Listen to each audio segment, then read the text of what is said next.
आज पिछले 50 सालों से बिना किसी की नजर में आए गोदाम में धूल फांक रही थी। हर किसी को लगा कि ये बस एक मामूली सी दरांती है, लेकिन जब मेरी नजर पहली बार इस पर पड़ी तभी मैंने फैसला कर लिया था कि मैं इसे अपनी आत्मा का हथियार बनाऊंगा। क्लास के सभी बच्चों को लगा कि मेरा दिमाग खराब हो गया है, पर उन्हें क्या पता था कि जैसे ही मेरी फोजिंग पूरी होगी हर किसी को मौत के देवता की असली ताकत का एहसास हो जाएगा। और ये सब सिर्फ इसलिए हो पाया क्योंकि मैंने गॉड लेवल फोजिंग टैलेंट हासिल कर लिया था। इस टैलेंट से न सिर्फ अपग्रेड के 100% सफल होने की गारंटी थी, बल्कि ये एक्स्ट्रा टैलेंट स्किल्स भी पक्का जोड़ता था। फिलहाल अरीना के मंच पर मेरा मुकाबला एक कॉम्बैट टैलेंट वाले लड़के से हो रहा था। तभी अचानक आका एक भयंकर बवंडर मेरी तरफ आया और मैं जोर से मंच के नीचे जा गिरा। लिन फैंग, तू बहुत कमजोर है। एक कॉम्बैट क्लास और लाइफ क्लास की कोई तुलना ही नहीं है। मैंने अपने सामने खड़े लियू हुई की तरफ देखा। उसके पास एक रेयर कॉम्बैट क्लास थी, फायर डीमन, और मैं बस एक लाइफ क्लास वाला लोहार था। स्क्रीन पर लियू हुई की जीत का ऐलान होते ही नीचे खड़े बच्चे आपस में कानाफूसी करने लगे। लाइफ क्लास वाला एक लूजर खुद सामने से आकर अरीना में लड़ने की हिम्मत कर रहा था। ये तो खुद मार खाने वाली बात हुई ना। मैं उठा, अपने कपड़ों से धूल झाड़ी और गहरी सांस ली। मुझे लगा था कि अपनी जबरदस्त फाइटिंग स्किल्स के दम पर मैं शायद किसी कॉम्बैट क्लास वाले को टक्कर दे पाऊंगा, लेकिन मैंने सपने में भी नहीं सोचा था कि वो मुझे इस तरह बेदर्दी से हरा देगा। मैं बस यही सोच रहा था कि अब आगे क्या करना है। तभी टीचर सू रूम में दौड़ती हुई आई और मुझे दिलासा देते हुए बोली, मुझे पता है कि तुम्हारे लिए ये मान पाना थोड़ा मुश्किल है, लेकिन लाइफ क्लास और कॉम्बैट क्लास की कोई बराबरी नहीं है। पर अगर तुम अपने क्लास की खूबियों का सही से इस्तेमाल करो और जंग के मैदान में लड़ रहे योद्धाओं को अच्छे हथियार बनाकर दो, तो भी तुम आगे चलकर बहुत नाम कमा सकते हो। मैं कुछ पल के लिए सोच में पड़ गया। इस दुनिया पर एक वीडियो गेम ने कब्जा कर लिया था। गेम के खतरनाक राक्षसों ने पूरी दुनिया में तबाही मचा रखी थी। गनीमत है कि इंसानों ने भी कई तरह की क्लास और ताकतें हासिल कर ली थी। बस इसी वजह से हम किसी तरह जिंदा बच पाए थे। मैंने थोड़ी देर सोचा और अचानक मुझे अपने लिए एक सही रास्ता मिल गया। टीचर, अगर मेरे हथियार अपग्रेड करने का सक्सेस रेट 100% हो और मैं उनमें रैंडम एक्स्ट्रा स्किल्स भी जोड़ सकूं, तो क्या तभी मैं कॉम्बैट क्लास से आगे नहीं जा सकता? ये सुनकर सू रूमी पल भर के लिए हैरान रह गई। फिर उन्होंने निराशा से अपना सिर हिलाया। मैं समझ सकती हूँ कि लाइफ क्लास मिलने से तुम्हें गहरा सदमा लगा है, लेकिन मैंने आज तक किसी ऐसे इंसान के बारे में नहीं सुना जो 100% सफलता के साथ किसी चीज को अपग्रेड कर सके। तुम एक लोहार बने हो, फिर भी बहुत से कॉलेज तुम्हें एडमिशन दे देंगे। मैं तुरंत समझ गया कि उन्हें लग रहा है मैं गुस्से में ये सब बकवास कर रहा हूँ, लेकिन अपने स्टैट्स पैनल को देखकर मेरे चेहरे पर एक शातिर मुस्कान आ गई, क्योंकि मेरा चीट सिस्टम तो पहले ही चालू हो चुका था। स्किल गॉड लेवल फोजिंग, किसी भी हथियार को बनाने या अपग्रेड करने पर सफलता पक्की है, और साथ ही एक्स्ट्रा स्टैट्स और एक्स्ट्रा स्किल्स मिलना भी 100% तय है। सिर्फ इस पक्की सफलता वाले फीचर ने ही मुझे बाकी सारे लोहारों से बहुत आगे निकाल दिया था। बाकी लोहारों को अपग्रेड करते वक्त हथियार के टूटने का डर लगा रहता था, लेकिन मुझे ऐसी कोई फिक्र करने की जरूरत नहीं थी। मैं तो उल्टा एक्स्ट्रा पावर और स्किल्स भी जोड़ सकता था। मुझे अभी भी सीरियस देखकर सू रूमी ने मुझे और तसल्ली देते हुए कहा, तुम बस अपनी काबिलियत दिखाओ। देश के पास तुम्हारी हिफाजत के लिए बहुत सारे कॉम्बैट क्लास वाले लोग हैं, वे तुम्हारे लिए अपनी जान तक दांव पर लगा देंगे। उनकी ये बात सुनकर मैं थोड़ा चौंक गया। अरे हाँ, जब मेरा फोजिंग का सक्सेस रेट ही 100% है, तो मुझे खुद मैदान में उतरने की जरूरत ही क्या है? मैं तो गॉड लेवल हथियारों की पूरी एक फौज खड़ी कर सकता हूँ और उन्हें अपने गुंडों की तरह इस्तेमाल कर सकता हूँ। टीचर, मैं सच कह रहा हूँ, मेरे बनाए हुए हथियार और अपग्रेड्स कभी फेल नहीं होते, और मैं उनमें स्पेशल स्किल्स और एक्स्ट्रा स्टैट्स भी जोड़ सकता हूँ। ये सुनकर सू रूमी बस फीकी सी मुस्कान दे सकी। उन्हें अभी भी यही लग रहा था कि मैं हार के सदमे में पागलों जैसी बातें कर रहा हूँ। अगर तुम्हारे पास वाकई ऐसी ताकत है ना, तो हमारा देश तुम्हें हाथों हाथ लेगा। पूरे दाशिया देश के सभी कॉम्बैट क्लास के लोग तुम्हारे इशारों पर नाचेंगे, और क्या पता हम उन जमीनों को भी वापस छीन ले जिन पर राक्षसों ने कब्जा कर लिया है। उनकी बातें सुनकर मेरी आंखें चमक उठी। टीचर, क्या आपके पास कोई हथियार या इक्विपमेंट है? मैं अभी साबित कर सकता हूँ। आप तो जानती हैं मैं कभी झूठ नहीं बोलता। मेरे इस पक्के भरोसे को देखकर सू रूमी ने और कोई झिझक नहीं दिखाई। उन्होंने तुरंत एक इक्विपमेंट निकाला और मेरे हाथ में थमा दिया। अगर इसे मेरे सबसे होनहार छात्र का खोया हुआ आत्मविश्वास वापस आ सके, तो मुझे इस इक्विपमेंट के तबाह होने का भी कोई गम नहीं होगा। मैंने वो इक्विपमेंट लिया और उसके स्टैट्स पर एक नजर डाली। अब मुझे समझ आया कि टीचर सू इस पैरालाइजिंग रिंग को लेकर इतनी दुविधा में क्यों थी। सिल्वर टियर पहनने का level 10, upgrade 1, attack 10, magic 50, skill paralysis, हर अटैक पर दुश्मन को पैरालाइज करने का 1% चांस। इस इक्विपमेंट के स्टैट्स कुछ खास नहीं है, लेकिन लड़ाई में ये पैरालिसिस इफेक्ट कमाल कर सकता है। टीचर सू को मुझ पर इतना भरोसा करते देख मैं भी अंदर ही अंदर काफी एक्साइटेड हो गया। ये सोचते हुए मैंने अंगूठी उठाई और मन में अपग्रेड बोला। अचानक एक हल्की सी चमक उठी। वो अंगूठी मेरे फोजिंग स्पेस में चली गई। किसी भी अपग्रेड के लिए मटेरियल की जरूरत तो होती ही है, चाहे वो सबसे मामूली अपग्रेड ही क्यों ना हो। बस दिक्कत ये थी कि मेरे पास कोई अच्छा मटेरियल नहीं था। सिर्फ कुछ बेसिक अपग्रेड वाले पत्थर ही बचे थे। कुछ मिनट इंतजार करने के बाद आखिरकार अपग्रेड सक्सेसफुल होने का सिस्टम पैनल सामने आ ही गया। मैंने जल्दी से उसे बाहर निकाला और चेक किया। मैं तो खुद हैरान रह गया। Deadly poison ring, gold tier पहनने का level 10, upgrade 2, attack 100, magic 500, skill paralysis, हर अटैक पर दुश्मन को पैरालाइज और जहर देने का 2% चांस। डेडली पॉइजन इफेक्ट, जो हर सेकंड दुश्मन की 2% एचपी कम करेगा। ये सीधा परसेंटेज में एचपी कम करने वाला इफेक्ट, भले ही इसके ट्रिगर होने का चांस सिर्फ 2% हो, लेकिन सीधा परसेंटेज से एचपी गिराना सच में बहुत खौफनाक है। सिर्फ पैनल के स्टैट्स का बढ़ना ही अपने आप में बहुत शानदार था। सिर्फ एक लेवल अपग्रेड करने से ही इसके स्टैट्स सीधे 10 गुना बढ़ गए थे। मेरा ऐसा हैरान चेहरा देखकर टीचर सू को लगा कि अपग्रेड फेल हो गया है। लिन फैंग, कोई बात नहीं, अपग्रेड फेल होना बहुत नॉर्मल बात है। आखिर ये तुम्हारी पहली कोशिश थी, कम से कम तुमने इक्विपमेंट को तबाह तो नहीं किया, यही बहुत है। टीचर, मैं कामयाब हो गया, सच में अपग्रेड हो गया। टीचर सू ने जल्दी से हाथ हिलाते हुए कहा। फिर अचानक उन्हें मेरी बात समझ आई। क्या तुमने क्या कहा? सक्सेसफुल रहा। टीचर सू ने जैसे ही अंगूठी हाथ में ली, वो पूरी तरह सन रह गई। अपने सबसे कीमती इक्विपमेंट के अपग्रेड होने की बात सुनकर ही वो काफी एक्साइटेड हो चुकी थी, लेकिन जब उन्होंने पैनल पर नए स्टैट्स देखे तो मारे हैरानी के उनके मुंह से एक शब्द नहीं निकला। क्या ये मेरी ही पैरालाइजिंग रिंग है? मेरे चेहरे पर मुस्कान देखकर वो तुरंत सब समझ गई। तुम अभी मेरे साथ प्रिंसिपल से मिलने चल रहे हो। अगले ही पल प्रिंसिपल के ऑफिस का दरवाजा जोर से खुला। टीचर सू, ये आप क्या कर रही हैं? ऐसी भी क्या आफत आ गई? प्रिंसिपल लियो ने त्योरियां चढ़ाई। टीचर सू को मुझे खींचकर लाते हुए देखकर उन्हें लगा कि वो मामला समझ गए हैं। क्या तुम लिन फैंग के डायरेक्ट एडमिशन की सिफारिश करने आई हो? टीचर सू ने अपना सिर हिलाया। प्रिंसिपल सर, मुझे आपसे एक बहुत ही इमरजेंसी बात करनी है। आप सभी डायरेक्टर्स प्लीज अभी बाहर चले जाइए। मुझे और टीचर सू को कुछ जरूरी बात करनी है। बाकी सब लोग इस पर काफी हैरान थे। ऐसी क्या बात है जो इनसे छुपानी पड़ रही है? टीचर सू ने मुड़कर दरवाजा कसकर बंद किया और उसे लॉक कर दिया। फिर उन्होंने पर्दे भी गिरा दिए। उनकी इन हरकतों को देखकर प्रिंसिपल लियू थोड़े इरिटेट हो गए। डायरेक्ट एडमिशन की ही तो बात है ना, इसमें इतना रहस्य बनाने की क्या जरूरत है? प्रिंसिपल सर, मैं आगे जो बताने वाली हूँ वो बहुत अहम है, अच्छा होगा कि आप अपना शील्डिंग डिवाइस ऑन कर लें। प्रिंसिपल लियू ने सिर हिलाया और हार मानकर अलमारी से ग्लोब जैसी दिखने वाली एक डिवाइस निकाली। स्विच ऑन करते ही एक चमकदार रोशनी ने पूरे कमरे को अपनी गिरफ्त में ले लिया। टीचर सू ने सहमति में सिर हिलाया और फिर मेरी तरफ देखा। लिन फेंग, तुम खुद प्रिंसिपल सर को अपनी क्लास एबिलिटी के बारे में बताओ। प्रिंसिपल लियू ने कुछ ना समझते हुए मेरी तरफ देखा, लेकिन जब उन्होंने सुना कि मेरी एबिलिटी हर अपग्रेड को 100% सक्सेसफुल करने की है, तो प्रिंसिपल लियू के तो जैसे होश ही उड़ गए। वो अपनी कुर्सी से लगभग उछल पड़े। ये टैलेंट किसी दैवीय शक्ति से कम नहीं था। लिन फेंग और सू रुओमेई को शायद हथियार बनाने की नॉलेज हो, लेकिन प्रिंसिपल लियू को अच्छी तरह पता था कि फ्रंटलाइन पर हथियारों की कितनी भारी कमी है। नॉर्मल हथियार तो राक्षसों को मारकर भी भारी मात्रा में मिल सकते थे, लेकिन हाई लेवल के हथियार, खासकर वो जो बहुत ज्यादा अपग्रेड किए गए हो, उनकी मांग पूरी करना नामुमकिन था। और जब मैंने कहा कि अपग्रेड करने के बाद भी एक्स्ट्रा एबिलिटी और पावर जोड़ी जा सकती है, तो प्रिंसिपल लियू पूरी तरह से हैरान रह गए। तुम पक्का मजाक तो नहीं कर रहे? मैंने हाँ में सिर हिलाया। मैं आपको अभी करके दिखा सकता हूँ। प्रिंसिपल लियू ने बिना एक पल गंवाए आग उगलती एक जादुई छड़ी अपने हाथ में ले ली। उसे देखते ही पता चल रहा था कि वो बहुत हाई लेवल का कीमती हथियार है। फिर भी प्रिंसिपल लियू ने वो छड़ी मुझे थमा दी। क्या किसी भी हथियार को अपग्रेड किया जा सकता है? क्योंकि लोअर लेवल के हथियार बनाने वाले आमतौर पर हाई लेवल के हथियारों को अपग्रेड नहीं कर पाते। अगर ये नहीं हो सकता तो मेरे पास दूसरे हथियार भी हैं। मैंने ना में सिर हिलाया। मैं कोशिश कर सकता हूँ। सच कहूँ तो मुझे खुद भी नहीं पता था कि मेरी अपग्रेड करने की ताकत की लिमिट क्या है, क्योंकि स्किल के बारे में भी ऐसा कुछ नहीं लिखा था। मैंने छड़ी ली और उसका पैनल चेक किया। ब्लेजिंग स्टाफ, प्लेटिनम लेवल, इसे इस्तेमाल करने का level 25, upgrade level 6, skill flame seed, आग के सभी हमलों और स्किल्स का डैमेज 16 पॉइंट बढ़ जाएगा। मुझे चुपचाप खड़ा देख प्रिंसिपल लियू ने उलझन में पूछा, क्या हुआ? अपग्रेड क्यों नहीं कर रहे? मेरे पास अपग्रेड स्टोन और जरूरी सामान नहीं है। हथियार बनाने वाला बनने के बाद मैंने कुछ ही स्टोन और सामान खरीदे थे, लेकिन वो सब टीचर्स के हथियारों पर खर्च हो गए। ये सुनकर प्रिंसिपल लियू ने अपनी कमर पर लटके बैग को थपथपाया और उनके हाथ में तुरंत कुछ हाई लेवल के अपग्रेड स्टोन आ गए। क्या इतना सामान काफी है? ये मैंने कई सालों से बचाकर रखे थे। मैंने हाँ में सिर हिलाया और सामान ले लिया। छड़ी को पकड़कर मैंने मन ही मन अपग्रेड बोला। पलक झपकते ही सारा सामान और वो छड़ी फोर्जिंग स्पेस में चले गए। करीब 10 मिनट बीत गए, लेकिन अपग्रेड पूरा नहीं हुआ। प्रिंसिपल लियू थोड़े बेचैन होने लगे। ये उनके पास मौजूद सबसे कीमती हथियार था, कहीं लिन फेंग इसे बर्बाद न कर दे। कैसा चल रहा है? प्रिंसिपल लियू ने घबराते हुए पूछा। मैंने ना में सिर हिलाया। अपग्रेड होने में अभी थोड़ा और वक्त लगेगा। 10 मिनट और गुजर गए। फिर डिंग की आवाज आई। पैनल पर अपग्रेड सक्सेसफुल लिखा आ गया। इससे पहले कि मैं कुछ देख पाता, प्रिंसिपल लियू ने उसे मेरे हाथ से झपट लिया। बस एक नजर देखते ही उनके होश उड़ गए। ऑरेकल स्टाफ, डायमंड लेवल, इस्तेमाल करने का level 25, upgrade level 7, magic power 2600, skill Hellfire seed, आग के सभी हमलों और स्किल्स का डैमेज 26 पॉइंट बढ़ जाएगा। नॉर्मल मैजिक शील्ड को आसानी से तोड़ सकता है। प्रिंसिपल लियू के हाथ कांप रहे थे। क्या ये सच में उनकी ही छड़ी थी? ये अपग्रेड तो किसी चमत्कार से कम नहीं था, और उन्होंने लिन फेंग को जो सामान दिया था वो इसके लिए बिल्कुल भी काफी नहीं था। उन्होंने पहले भी दूसरे हथियार बनाने वालों से बात की थी और उन्होंने इस सामान का 5 गुना मांगा था। यहाँ तक कि सिर्फ गोल्ड कॉइन्स ही लगभग 10 लाख लग जाते, और लिन फेंग ने ये काम ऐसे ही कर दिया। और तो और इसकी पावर और एक्स्ट्रा एबिलिटी तो और भी खतरनाक थी। नॉर्मल मैजिक शील्ड को तोड़ना, बाप रे। उन्होंने कांपते हाथों से फोन उठाया। कई बार नंबर मिलाने की कोशिश की, तब जाकर ध्यान आया कि जैमर तो बंद ही नहीं किया है।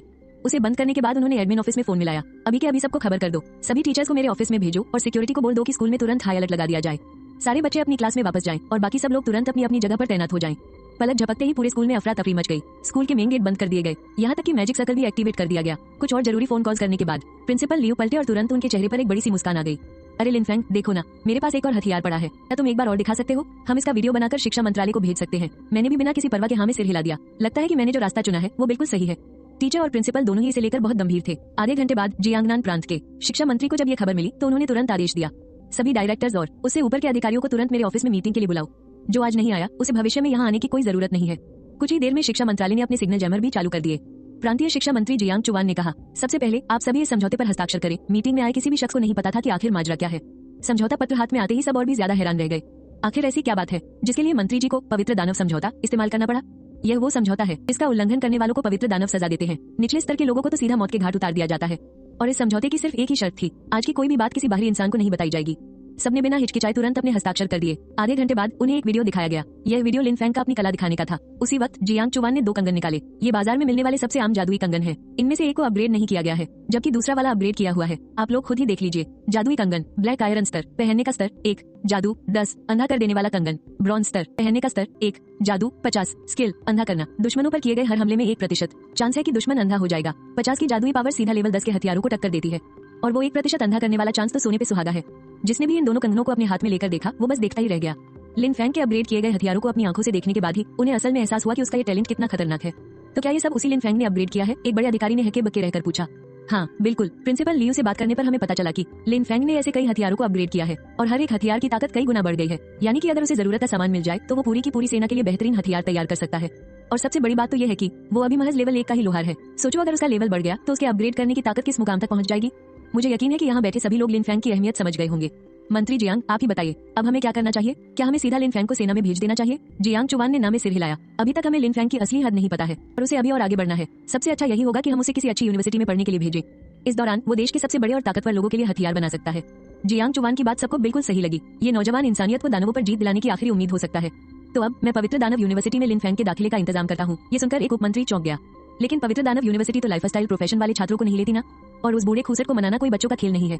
नियम तोड़ने के लिए ही तो बनते हैं। मैं खुद उसे सारी बात समझाकर ऊपर सरकार को रिपोर्ट भेजूंगा। शिक्षा मंत्रालय उसे इतना होनहार लड़का दे रहा है, अगर उसे नहीं चाहिए तो इसे लेने के लिए कतारें लगी हुई हैं। बाकी सबने एक दूसरे की तरफ देखा और आखिरकार हमें सिर हिला दिया। उनकी नजरों में लिन फैंग नाम का ये छात्र पूरे दाशिया देश का भविष्य बदलने की ताकत रखता था। कुछ घंटों बाद पवित्र दानव यूनिवर्सिटी के प्रिंसिपल ऑफिस में एक फोन आया। प्रिंसिपल शी यूनमिन ने फोन काटा और तीखी नजरों से खिड़की के बाहर देखने लगे। हम बहुत दिलचस्प, किसी को कुछ भी भनक न लगे। और तो और मेरे बनाए हुए पवित्र दानव समझौते का भी इस्तेमाल किया गया है।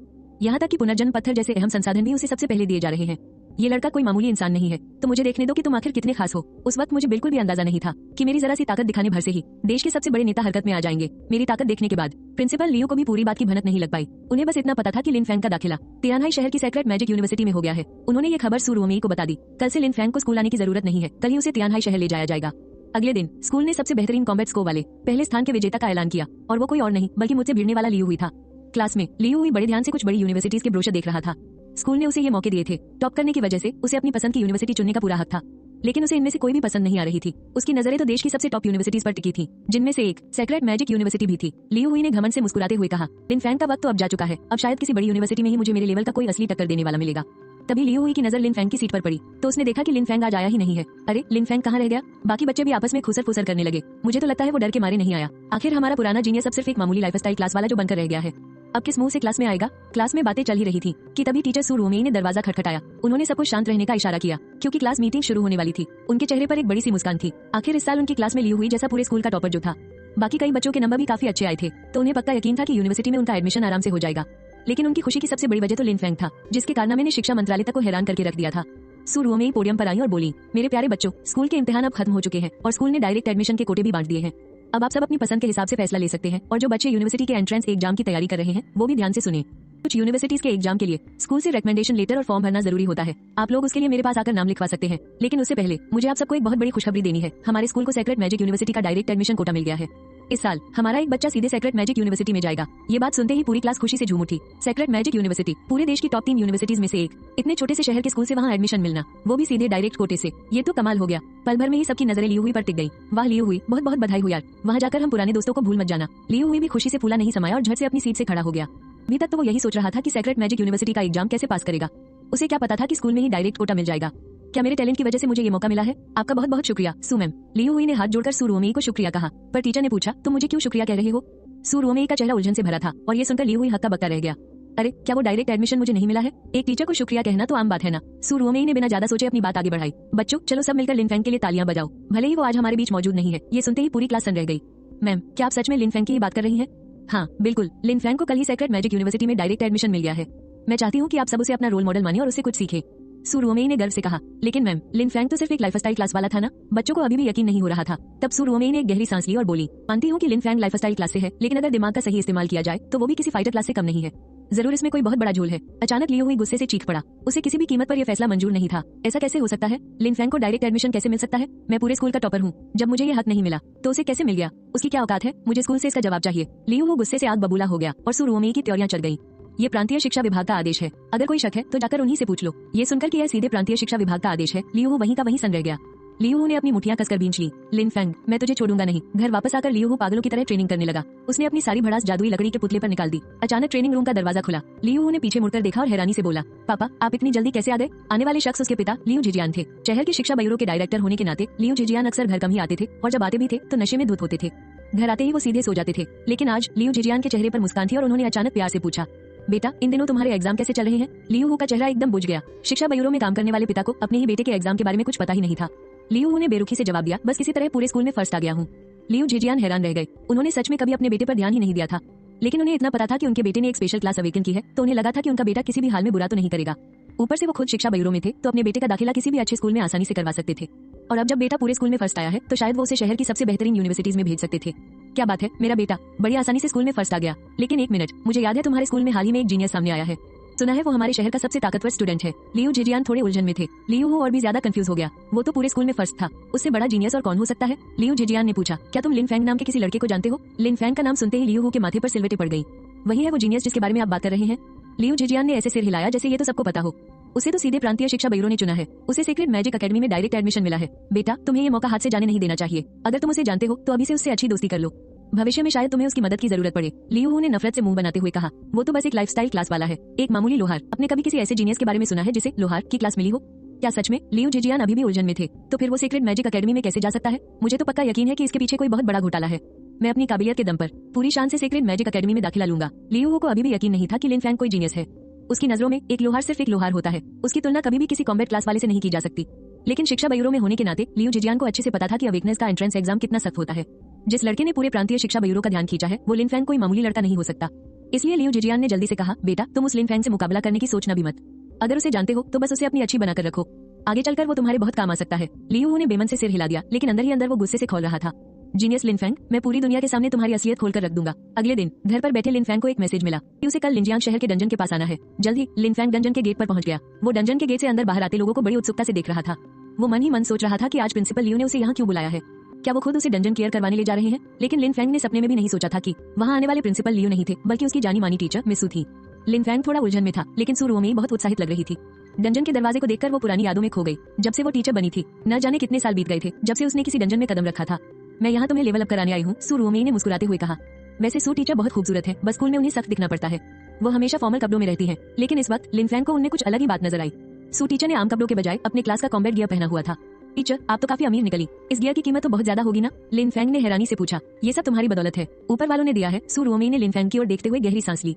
उस दिन सीक्रेट सर्विस वाले उसके पास आए थे। जब उन्होंने पैरालाइसिस रिंग का असर देखा तो अचानक उनके चेहरे का रंग बदल गया। फिर उन्होंने कहा कि वो मुआवजे के तौर पर उसे और गियर देंगे। उसके बाद उन्होंने लिन फैंग के साथ उसके रिश्ते के बारे में पूछा।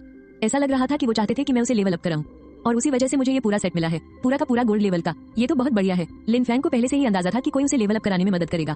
अगर कोई अजनबी होता तो बहुत बोरिंग हो जाता। शुक्र है कि ये सु टीचर है जिन्हें वो अच्छे से जानता है। रास्ते भर लेवल अप करते हुए बातचीत भी हो जाएगी। 5 घंटे बाद सु टीचर ने आयरन बैक वुल्फ के शरीर से अपनी तांग तलवार बाहर निकाली।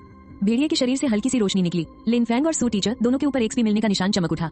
ये 10वें लेवल का वुल्फ डंजन था जहाँ भेड़िए झुंड में हमला करते थे, और सु टीचर के हाथ में मौजूद गोल्ड लेवल की तांग तलवार के किनारे पहले ही चटक चुके थे। ये गोल्ड लेवल का गियर इतना कमजोर क्यों है? सु टीचर थोड़ी निराश थी। सच में हथियार बहुत जल्दी खराब होते हैं, वरना फ्रंटलाइन पर गियर की इतनी कमी नहीं होती। फिर भी पूरे 10वें लेवल के डंजन को पार करने के बाद इस तलवार का सिर्फ चटकना ही बड़ी बात थी।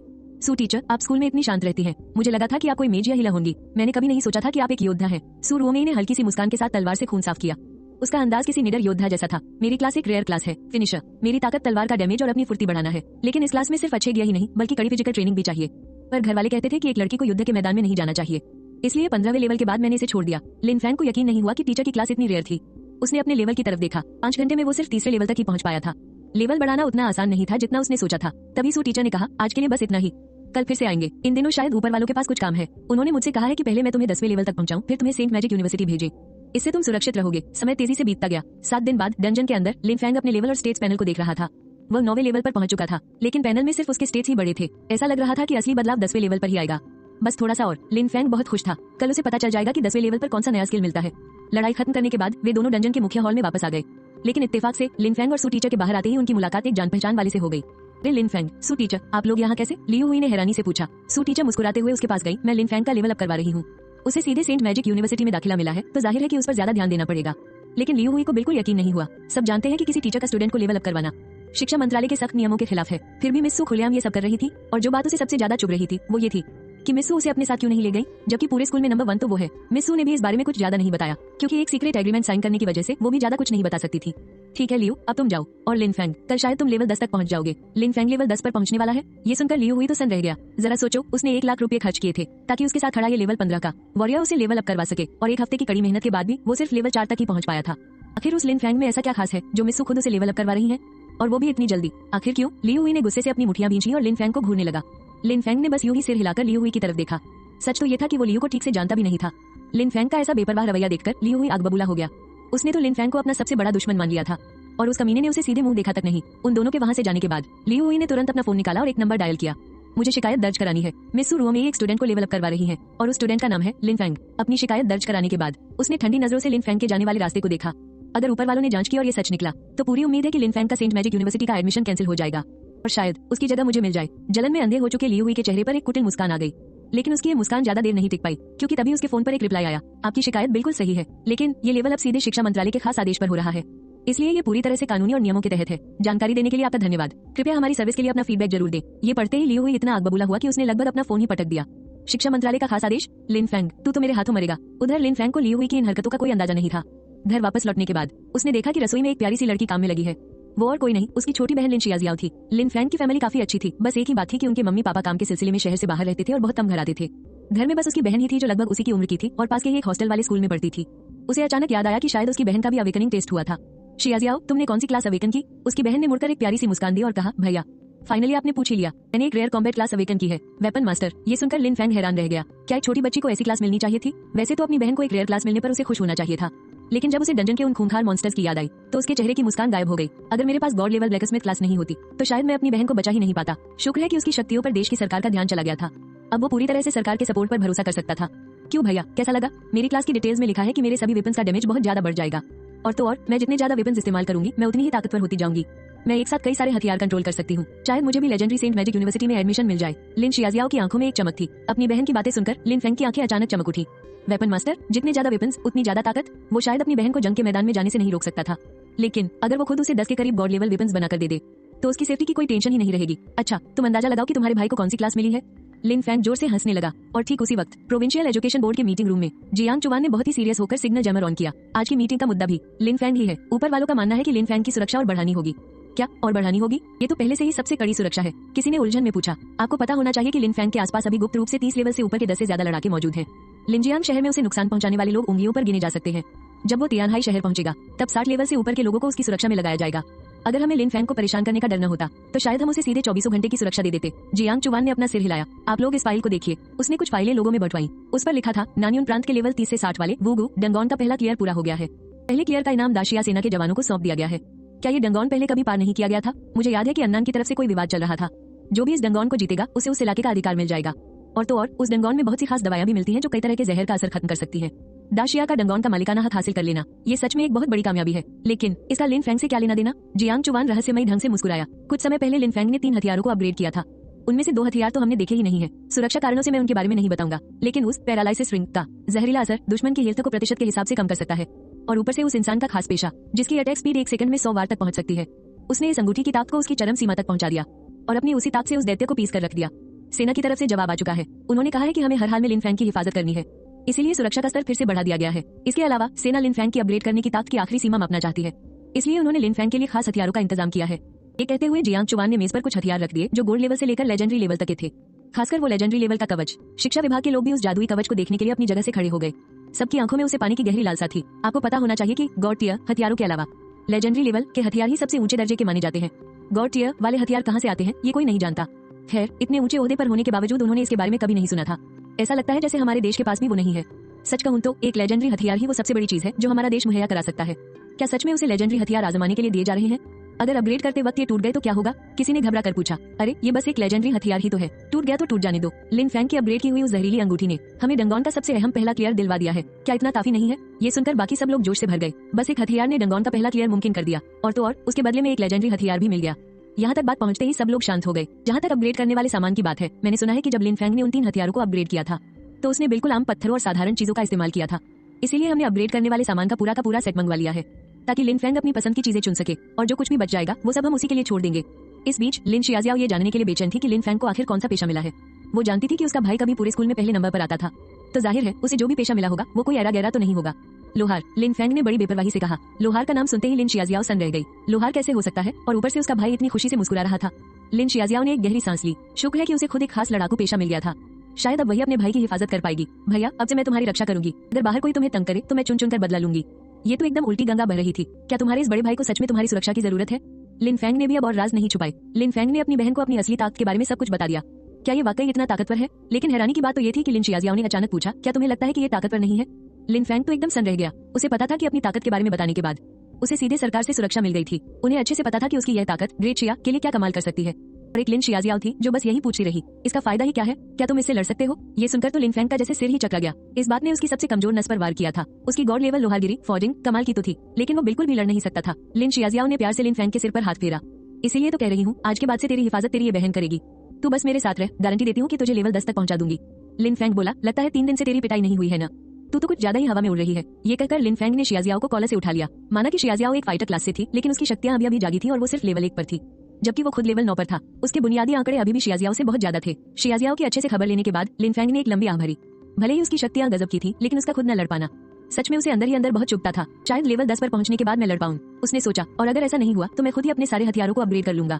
अगर मेरे हथियारों की ताकत और काम करने का तरीका दमदार हुआ तो एक क्राफ्टिंग क्लास वाला भी किसी फाइटर क्लास को धूल चटा सकता है। अगले दिन लिन फैंग हमेशा की तरह डंजन में ट्रेनिंग करने गया, और जब वो डंजन से बाहर निकला तो उसने देखा कि उसका लेवल 10 हो चुका है। हालांकि उसके स्टेटस में कुछ खास बदलाव नहीं आया था, बस उसके लेवल के आगे एडवांसमेंट पेंडिंग लिखा आ रहा था। इसका मतलब था कि उसे अब एक ऊंचे दर्जे का लोहार बनने के लिए अपग्रेड करना होगा। और सबसे बड़ी बात तो ये थी कि लोहारों को ब्लूप्रिंट्स मिलते थे। हर लोहार को हर 10वें लेवल के एडवांसमेंट पर ब्लूप्रिंट्स का एक पूरा सेट मिलता था, जिससे वो खास हथियार और कवच बना सकते थे। इन ब्लूप्रिंट्स का लेवल पूरी तरह से किस्मत पर निर्भर करता था। हो सकता है कि किसी को एक आम ब्लैक आयरन ब्लूप्रिंट मिल जाए, या फिर कोई लेजेंडरी किंग टियर ब्लूप्रिंट। लिन फैंग की तो जैसे धड़कनें ही तेज हो गई थी। मेरा पहला ब्लूप्रिंट आखिर कैसा होगा, उसने सोचा। वहीं पास खड़े टीचर्स भी लिन फैंग को देखकर बहुत गर्व महसूस कर रहे थे। सिर्फ 10 दिनों के अंदर ही उसने लेवल 10 पार कर लिया था। अमीर घरानों के बच्चे जिन्हें उनके परिवार वाले ट्रेनिंग दिलाते हैं, वो भी बमुश्किल ही इतनी तेजी से लेवल अप कर पाते हैं। टीचर सू ने कहा, चलो अब प्रिंसिपल से मिलने चलते हैं। लेवल 10 पर पहुंचने के बाद अब तुम्हें सेंट मैजिक अकेडमी जाने की तैयारी करनी चाहिए। और हाँ, एडवांसमेंट के लिए तुम्हें कुछ खास चीजों की भी जरूरत पड़ेगी। देखते हैं कि प्रिंसिपल ने तुम्हारे लिए क्या इंतजाम किया है। लिन फैंग ने सहमति में सिर हिला दिया। आखिर एडवांसमेंट के लिए सिर्फ लेवल 10 पर पहुंचना ही काफी नहीं था, बल्कि उससे जुड़ी एडवांस विद्याएं सीखना भी जरूरी था। जब वे प्रिंसिपल के ऑफिस पहुंचे तो प्रिंसिपल लियो पहले से ही उनका बेसब्री से इंतजार कर रहे थे। वाह, इतनी जल्दी लेवल 10! तुम्हारे एडवांसमेंट के लिए जिन चीजों की जरूरत है वो सब मैंने तैयार कर रखी है। प्रिंसिपल लियो ने अपनी स्टोरेज रिंग पर हाथ फेरा और पल भर में ही मेज पर ढेर सारी सामग्री और हथियार प्रकट हो गए। लिन फैंग तो हैरान ही रह गया। उसे याद था कि पहले प्रिंसिपल लियो अपनी कमर पर एक स्टोरेज बैग बांधा करते थे। ये अचानक से रिंग में कैसे बदल गया? एक भद्दे से बैग की तुलना में स्टोरेज रिंग देखने में भी शानदार लगती थी और इस्तेमाल में भी आसान थी। और तो और इसकी स्टोरेज क्षमता के कारण एक स्टोरेज रिंग की कीमत किसी स्टोरेज बैग से 10 गुना ज्यादा होती थी। आम इंसान तो इसे खरीदने का सपना भी नहीं देख सकता था। यहाँ तक कि खुद प्रिंसिपल लियो भी पहले एक साधारण स्टोरेज बैग ही इस्तेमाल करते थे। तो अब अचानक से उनके पास रिंग खरीदने के पैसे कहाँ से आ गए? लिन फैंग को इस तरह घूरते देख प्रिंसिपल लियो ने झेपते हुए 2 बार खांसा। अरे, इस रिंग के लिए तो मुझे तुम्हारा शुक्रिया अदा करना चाहिए, लिन फैंग। ऊपर बैठे अधिकारियों ने हमारे स्कूल के शानदार प्रदर्शन की काफी तारीफ की है, और ये रिंग मुझे उसी के इनाम में मिली है। और हाँ, तुम्हारे लिए भी एक सरप्राइज है। लिन फैंग हक्का बक्का रह गया। एक स्टोरेज रिंग की कीमत कम से कम 1 करोड़ रुपए से ऊपर होती है, और इसके अंदर जितनी जगह होती है कीमत उतनी ही बढ़ती जाती है। तभी उसने देखा कि प्रिंसिपल लियो ने अपनी स्टोरेज रिंग में से एक बेहद खूबसूरत सी रिंग निकाली। सरकार की तरफ से तुम्हारे लिए जो भी इनाम आया है वो सब इस रिंग के अंदर है। बाकी की सारी सामग्री तुम्हारे एडवांसमेंट के काम आएगी, और जो हथियार हैं उन्हें तुम खुद इस्तेमाल कर सकते हो। लिन फैंग ने उत्सुकता से उस रिंग को उठाया। जैसे ही उसने अंदर झांका, बाप रे, उसके अंदर तो एक बास्केटबॉल कोर्ट जितनी विशाल जगह थी। इस रिंग की कीमत तो कम से कम 10 करोड़ होगी। हमारी सरकार भी कितनी दरियादिल है। लिन फैंग ने देखा कि स्टोरेज रिंग की बाकी जगह तो बिल्कुल खाली थी, लेकिन एक कोने में एक अजीब सा प्राचीन दिखने वाला पत्थर रखा था। उस पर कोई भी जादुई ऊर्जा नहीं थी। लिन फैंग ने उसे बाहर निकाला और वो एक बार फिर से हैरान रह गया। रिवाइवल स्टोन, जब इसे रखने वाले की मौत हो जाती है तो ये उसे तय किए गए एंकर पॉइंट पर फिर से जिंदा कर देता है, लेकिन ये गॉड लेवल से ऊपर के लोगों पर काम नहीं करता। लिन फैंग ने सपने में भी नहीं सोचा था कि देश के पास इतनी ताकतवर चीज भी हो सकती है। सीधा पुनर्जीवन, और वो भी एंकर पॉइंट के साथ। हालांकि लिन फैंग को ये नहीं पता था कि उसका रिवाइवल एंकर पॉइंट कहाँ सेट किया गया है। उस पत्थर में एंकर पॉइंट पहले से ही एक्टिवेट था। लिन फैंग को लगा कि शायद देश ने पहले ही उसके लिए कोई सुरक्षित जगह सेट कर दी होगी। अगर वो जिंदा हुआ तो पक्का किसी बेहद सुरक्षित जगह पर ही होगा। ये सोचकर लिन फैंग ने बिल्कुल भी झिझक नहीं दिखाई। उसने पत्थर को कसकर पकड़ा और मन ही मन उसे खुद से बाइंड कर लिया। फिर उसने उस रिवाइवल स्टोन को अपनी जादुई अंगूठी में डाल दिया। इसके बाद उसकी नजर अपने सामने रखे मटेरियल्स और हथियारों पर गई। वो जल्द से जल्द लेवल अप करना चाहता था, लेकिन सामने रखे इन गियर्स को देखकर उसका मन किया कि वो चेक करे कि देश ने उसे और क्या क्या दिया है। लिन फैंग ने सीधा एक हथौड़ा उठाया। ये साफ था कि देश ने खास तौर पर उसकी ब्लैकस्मिथ वाली काबिलियत को ध्यान में रखकर उसे ये हथियार दिया था। Forging fire hammer, obsidian tier, और इसे इस्तेमाल करने का लेवल 10, एनहेंसमेंट लेवल 10 और हेल्थ पॉइंट 1100, अटैक पावर भी 1100, और इसका स्किल है फायर फोर्जिंग। इसके जरिए किसी भी हथियार को बनाने या अपग्रेड करने की कामयाबी का चांस 11% तक बढ़ जाता है। इसके साथ ही कोई एक्स्ट्रा खूबी जुड़ने का भी चांस रहता है, और तो और क्राफ्टिंग और अपग्रेड में लगने वाले मटेरियल्स का खर्च भी 11% कम हो जाता है। फायर हैमर से हमला करने पर प्लेयर की मैक्सिमम हेल्थ के 11% के बराबर फायर मैजिक डैमेज जुड़ जाता है। लिन फैंग जैसा शांत इंसान भी ये देखकर गाली बके बिना नहीं रह सका। साला, इस चीज के नॉर्मल स्टेट्स इतने ज्यादा तो नहीं होने चाहिए थे। दरअसल ये लेवल 10 तक जो इनहांस किया गया है ना, उसी ने इस हथौड़े को इतना खतरनाक बना दिया है। एक्स्ट्रा हेल्थ मिलना तो अलग बात है, लेकिन ये सीधा हेल्थ के 11% हिस्से को अटैक पावर में बदल रहा है, और वो भी मैजिक अटैक। मतलब इसमें फिजिकल और मैजिक दोनों तरह के डैमेज कूट कूट कर भरे हैं। सिर्फ यही बात लिन फैंग को हैरान करने के लिए काफी नहीं थी। सबसे बड़ी बात ये थी कि इस हथियार ने लिन फैंग को एक तगड़ा आइडिया दे दिया था। पिछले जन्म में जब वो ऑनलाइन गेम्स खेलता था तो सबसे ज्यादा गुस्सा उन प्लेयर्स पर आता था जो टैंक की तरह मजबूत भी होते थे और जिनका डैमेज भी फाड़ू होता था। देश ने उसे ये हथियार दिया है तो जाहिर सी बात है कि उन्होंने उससे किसी बड़े हमले की उम्मीद नहीं की होगी। ज्यादा से ज्यादा वो यही चाहते होंगे कि वो अपनी जान बचा सके। लेकिन जब उसके पास ऐसा मस्त हथियार आ ही गया है, अगर मैं ऐसे और भी गियर्स ढूंढ लूं जो मेरी हेल्थ बढ़ाते हो, तो क्या ये हथियार मुझे एक चलता फिरता मॉन्स्टर नहीं बना देगा? पर तभी लिन फैंग को ये भी याद आया कि ये गियर सिर्फ ऑब्सीडियन टियर का है। हो सकता है फ्यूचर में उसके हाथ सिर्फ ऑब्सीडियन लेवल के ही हथियार ना लगे। इसके ऊपर भी तो किंग टियर, लेजेंडरी टियर और यहाँ तक कि गॉड लेवल के आर्टिफैक्ट्स भी मौजूद हैं।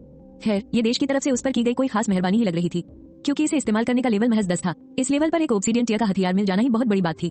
लिन फैंग ने दोबारा बाकी हथियारों की तरफ देखा जो इसके मुकाबले थोड़े फीके लग रहे थे। पूरा का पूरा गियर सेट डायमंड टियर का था, जिसकी कीमत कम से कम 1 अरब तो रही होगी। क्या देश का सपोर्ट होना ऐसा ही फील होता है? लिन फैंग को लगने लगा था कि ये तो कुछ ज्यादा ही हो गया है। उसने अपना सिर झटका और ज्यादा सोचना बंद कर दिया। छोड़ो यार, देश ने दिया है तो मजे से इस्तेमाल करूंगा। वैसे भी फ्यूचर में वो दाशिया देश के लिए जो करने वाला था उसकी कीमत इससे कहीं ज्यादा थी। इसके बाद लिन फैंग ने देश की तरफ से तय किए गए नए क्लास अपग्रेड्स पर नजर डाली।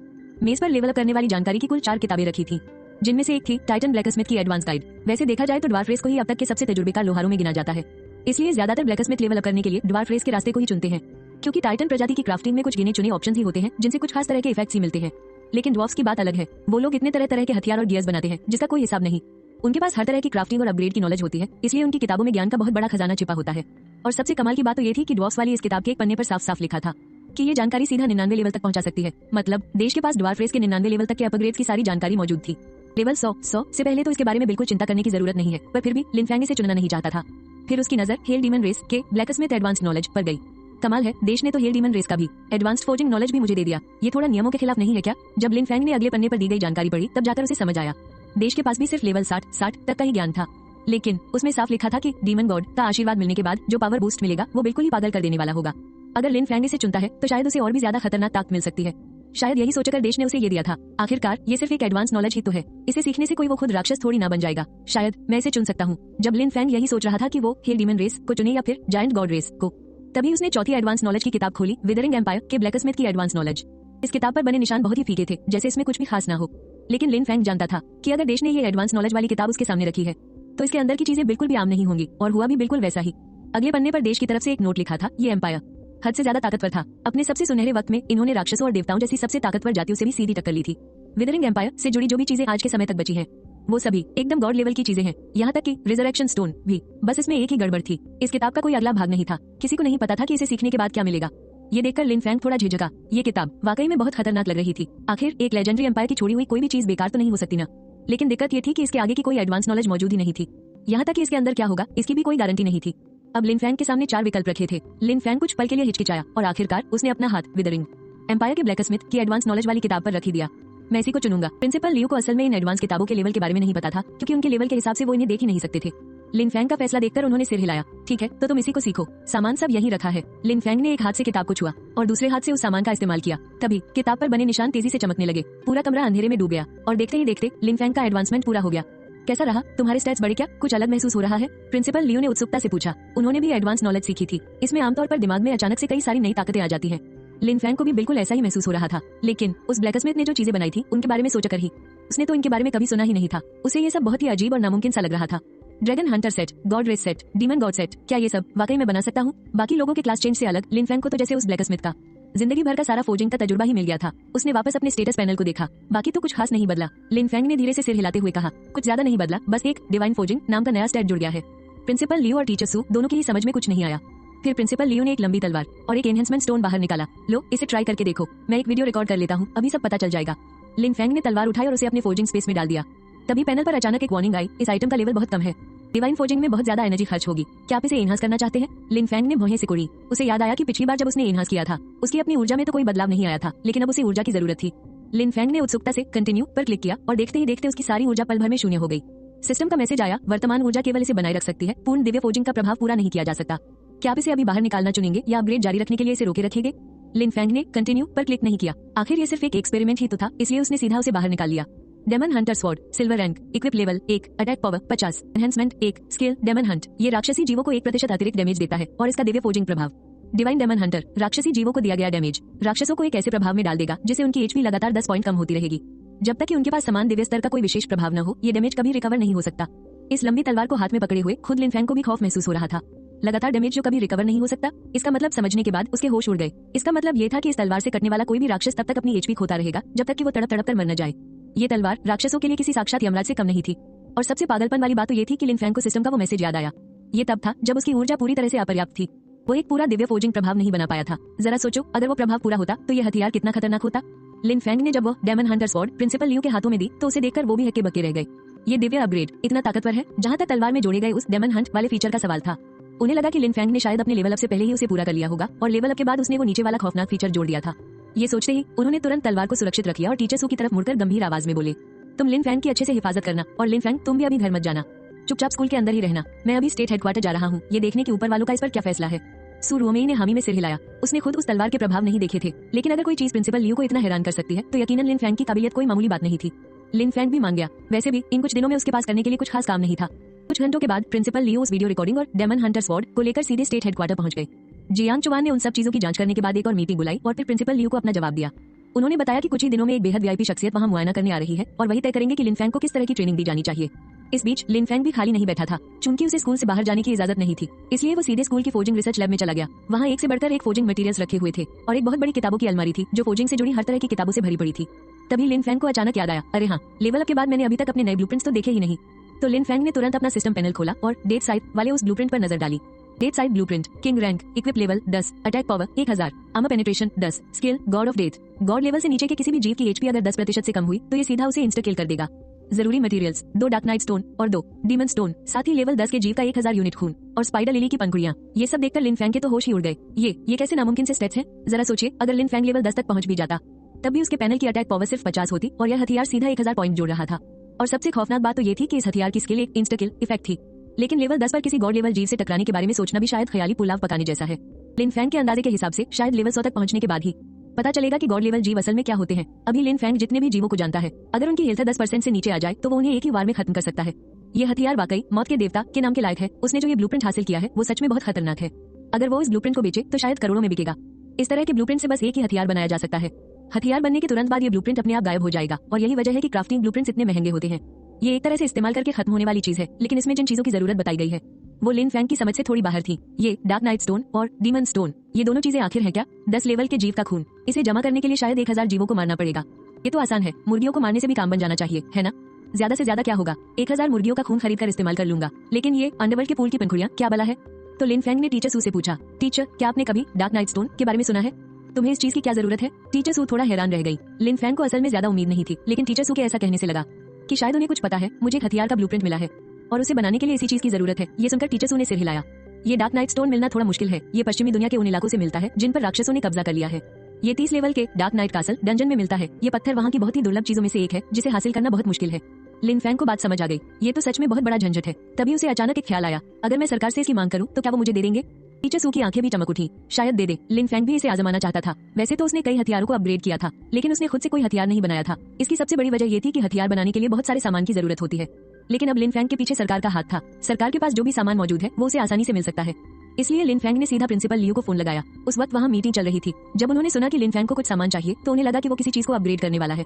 प्रिंसिपल लियो ने तुरंत हाँ कर दी, लेकिन जैसे ही उन्होंने लिन फैंग की बताई गई चीजों के नाम सुने, वो पानी पी रहे थे और उन्होंने सीधा पानी बाहर थूक दिया। डार्क नाइट स्टोन, क्या तुम्हें पता भी है कि उस डंजन से साल भर में कितने पत्थर मिलते हैं? साल भर में बस 100 के करीब, और बहुत से हथियारों के लिए इसकी जरूरत पड़ती है। और ये जो तुमने अंडरवर्ल्ड के फूल की पंखुड़ियां मांगी हैं, वो तो 60 लेवल के डेट डंजन में ही मिलती हैं। जियांग चुवान भी ये सुनकर हैरान रह गया। ये आखिर किस हथियार को अपग्रेड करने वाला है जिसके लिए इतने हाई लेवल के सामान की जरूरत पड़ रही है? ये सब लिन फैंग ने मांगा है। प्रिंसिपल लियो ने जियांग चुवान को शांत होने के लिए कहा। अगर लिन फैंग को चाहिए तो नामुमकिन भी नहीं है। थोड़ी देर सोचने के बाद जियांग चुवान मान गया, लेकिन वो जो भी बनाने वाला है, बनने के बाद उसे वो चीज हमें दिखानी होगी। जियांग चुवान को भी ये जानने की उत्सुकता थी कि इतने सारे कीमती सामान से लिन फैंग आखिर कौन सा हथियार बनाने वाला है। अगले ही दिन लिन फैंग को 2 बक्से मिले। दोनों पर सीक्रेट मटेरियल लिखा हुआ था। बड़े बक्से में अलग अलग जीवों के खून के 100 सैंपल थे और छोटे बक्से में वो खास सामान था। अलग अलग जीवों के खून के सैंपल को उठाते हुए लिन फैंग ने शीशियों पर लगे लेबल देखे। हेलहाउंड का खून, बाकी लेबल्स पर भी अलग अलग तरह के राक्षसों के खून के सैंपल लिखे हुए थे। ऐसा लग रहा था जैसे सरकार ने इस बात का खास ध्यान रखा है कि खून से हथियार की क्वालिटी पर असर पड़ सकता है, इसलिए उन्होंने खास तौर पर हाई लेवल के जीवों के खून के सैंपल भेजे थे। लिन फैंग ने खुद से कहा, ये बात तो मेरे भी दिमाग में नहीं आई थी। उसने पहले सोचा था कि वो बस 100 मुर्गियों का खून इस्तेमाल कर लेगा। लगता है ये चीज इतनी भी आसान नहीं है। सारा सामान इकट्ठा होने के बाद लिन फैंग ने वो सब अपने क्राफ्टिंग स्पेस में डाल दिया। आधा दिन बीत जाने के बाद भी अंदर कोई हलचल नहीं थी।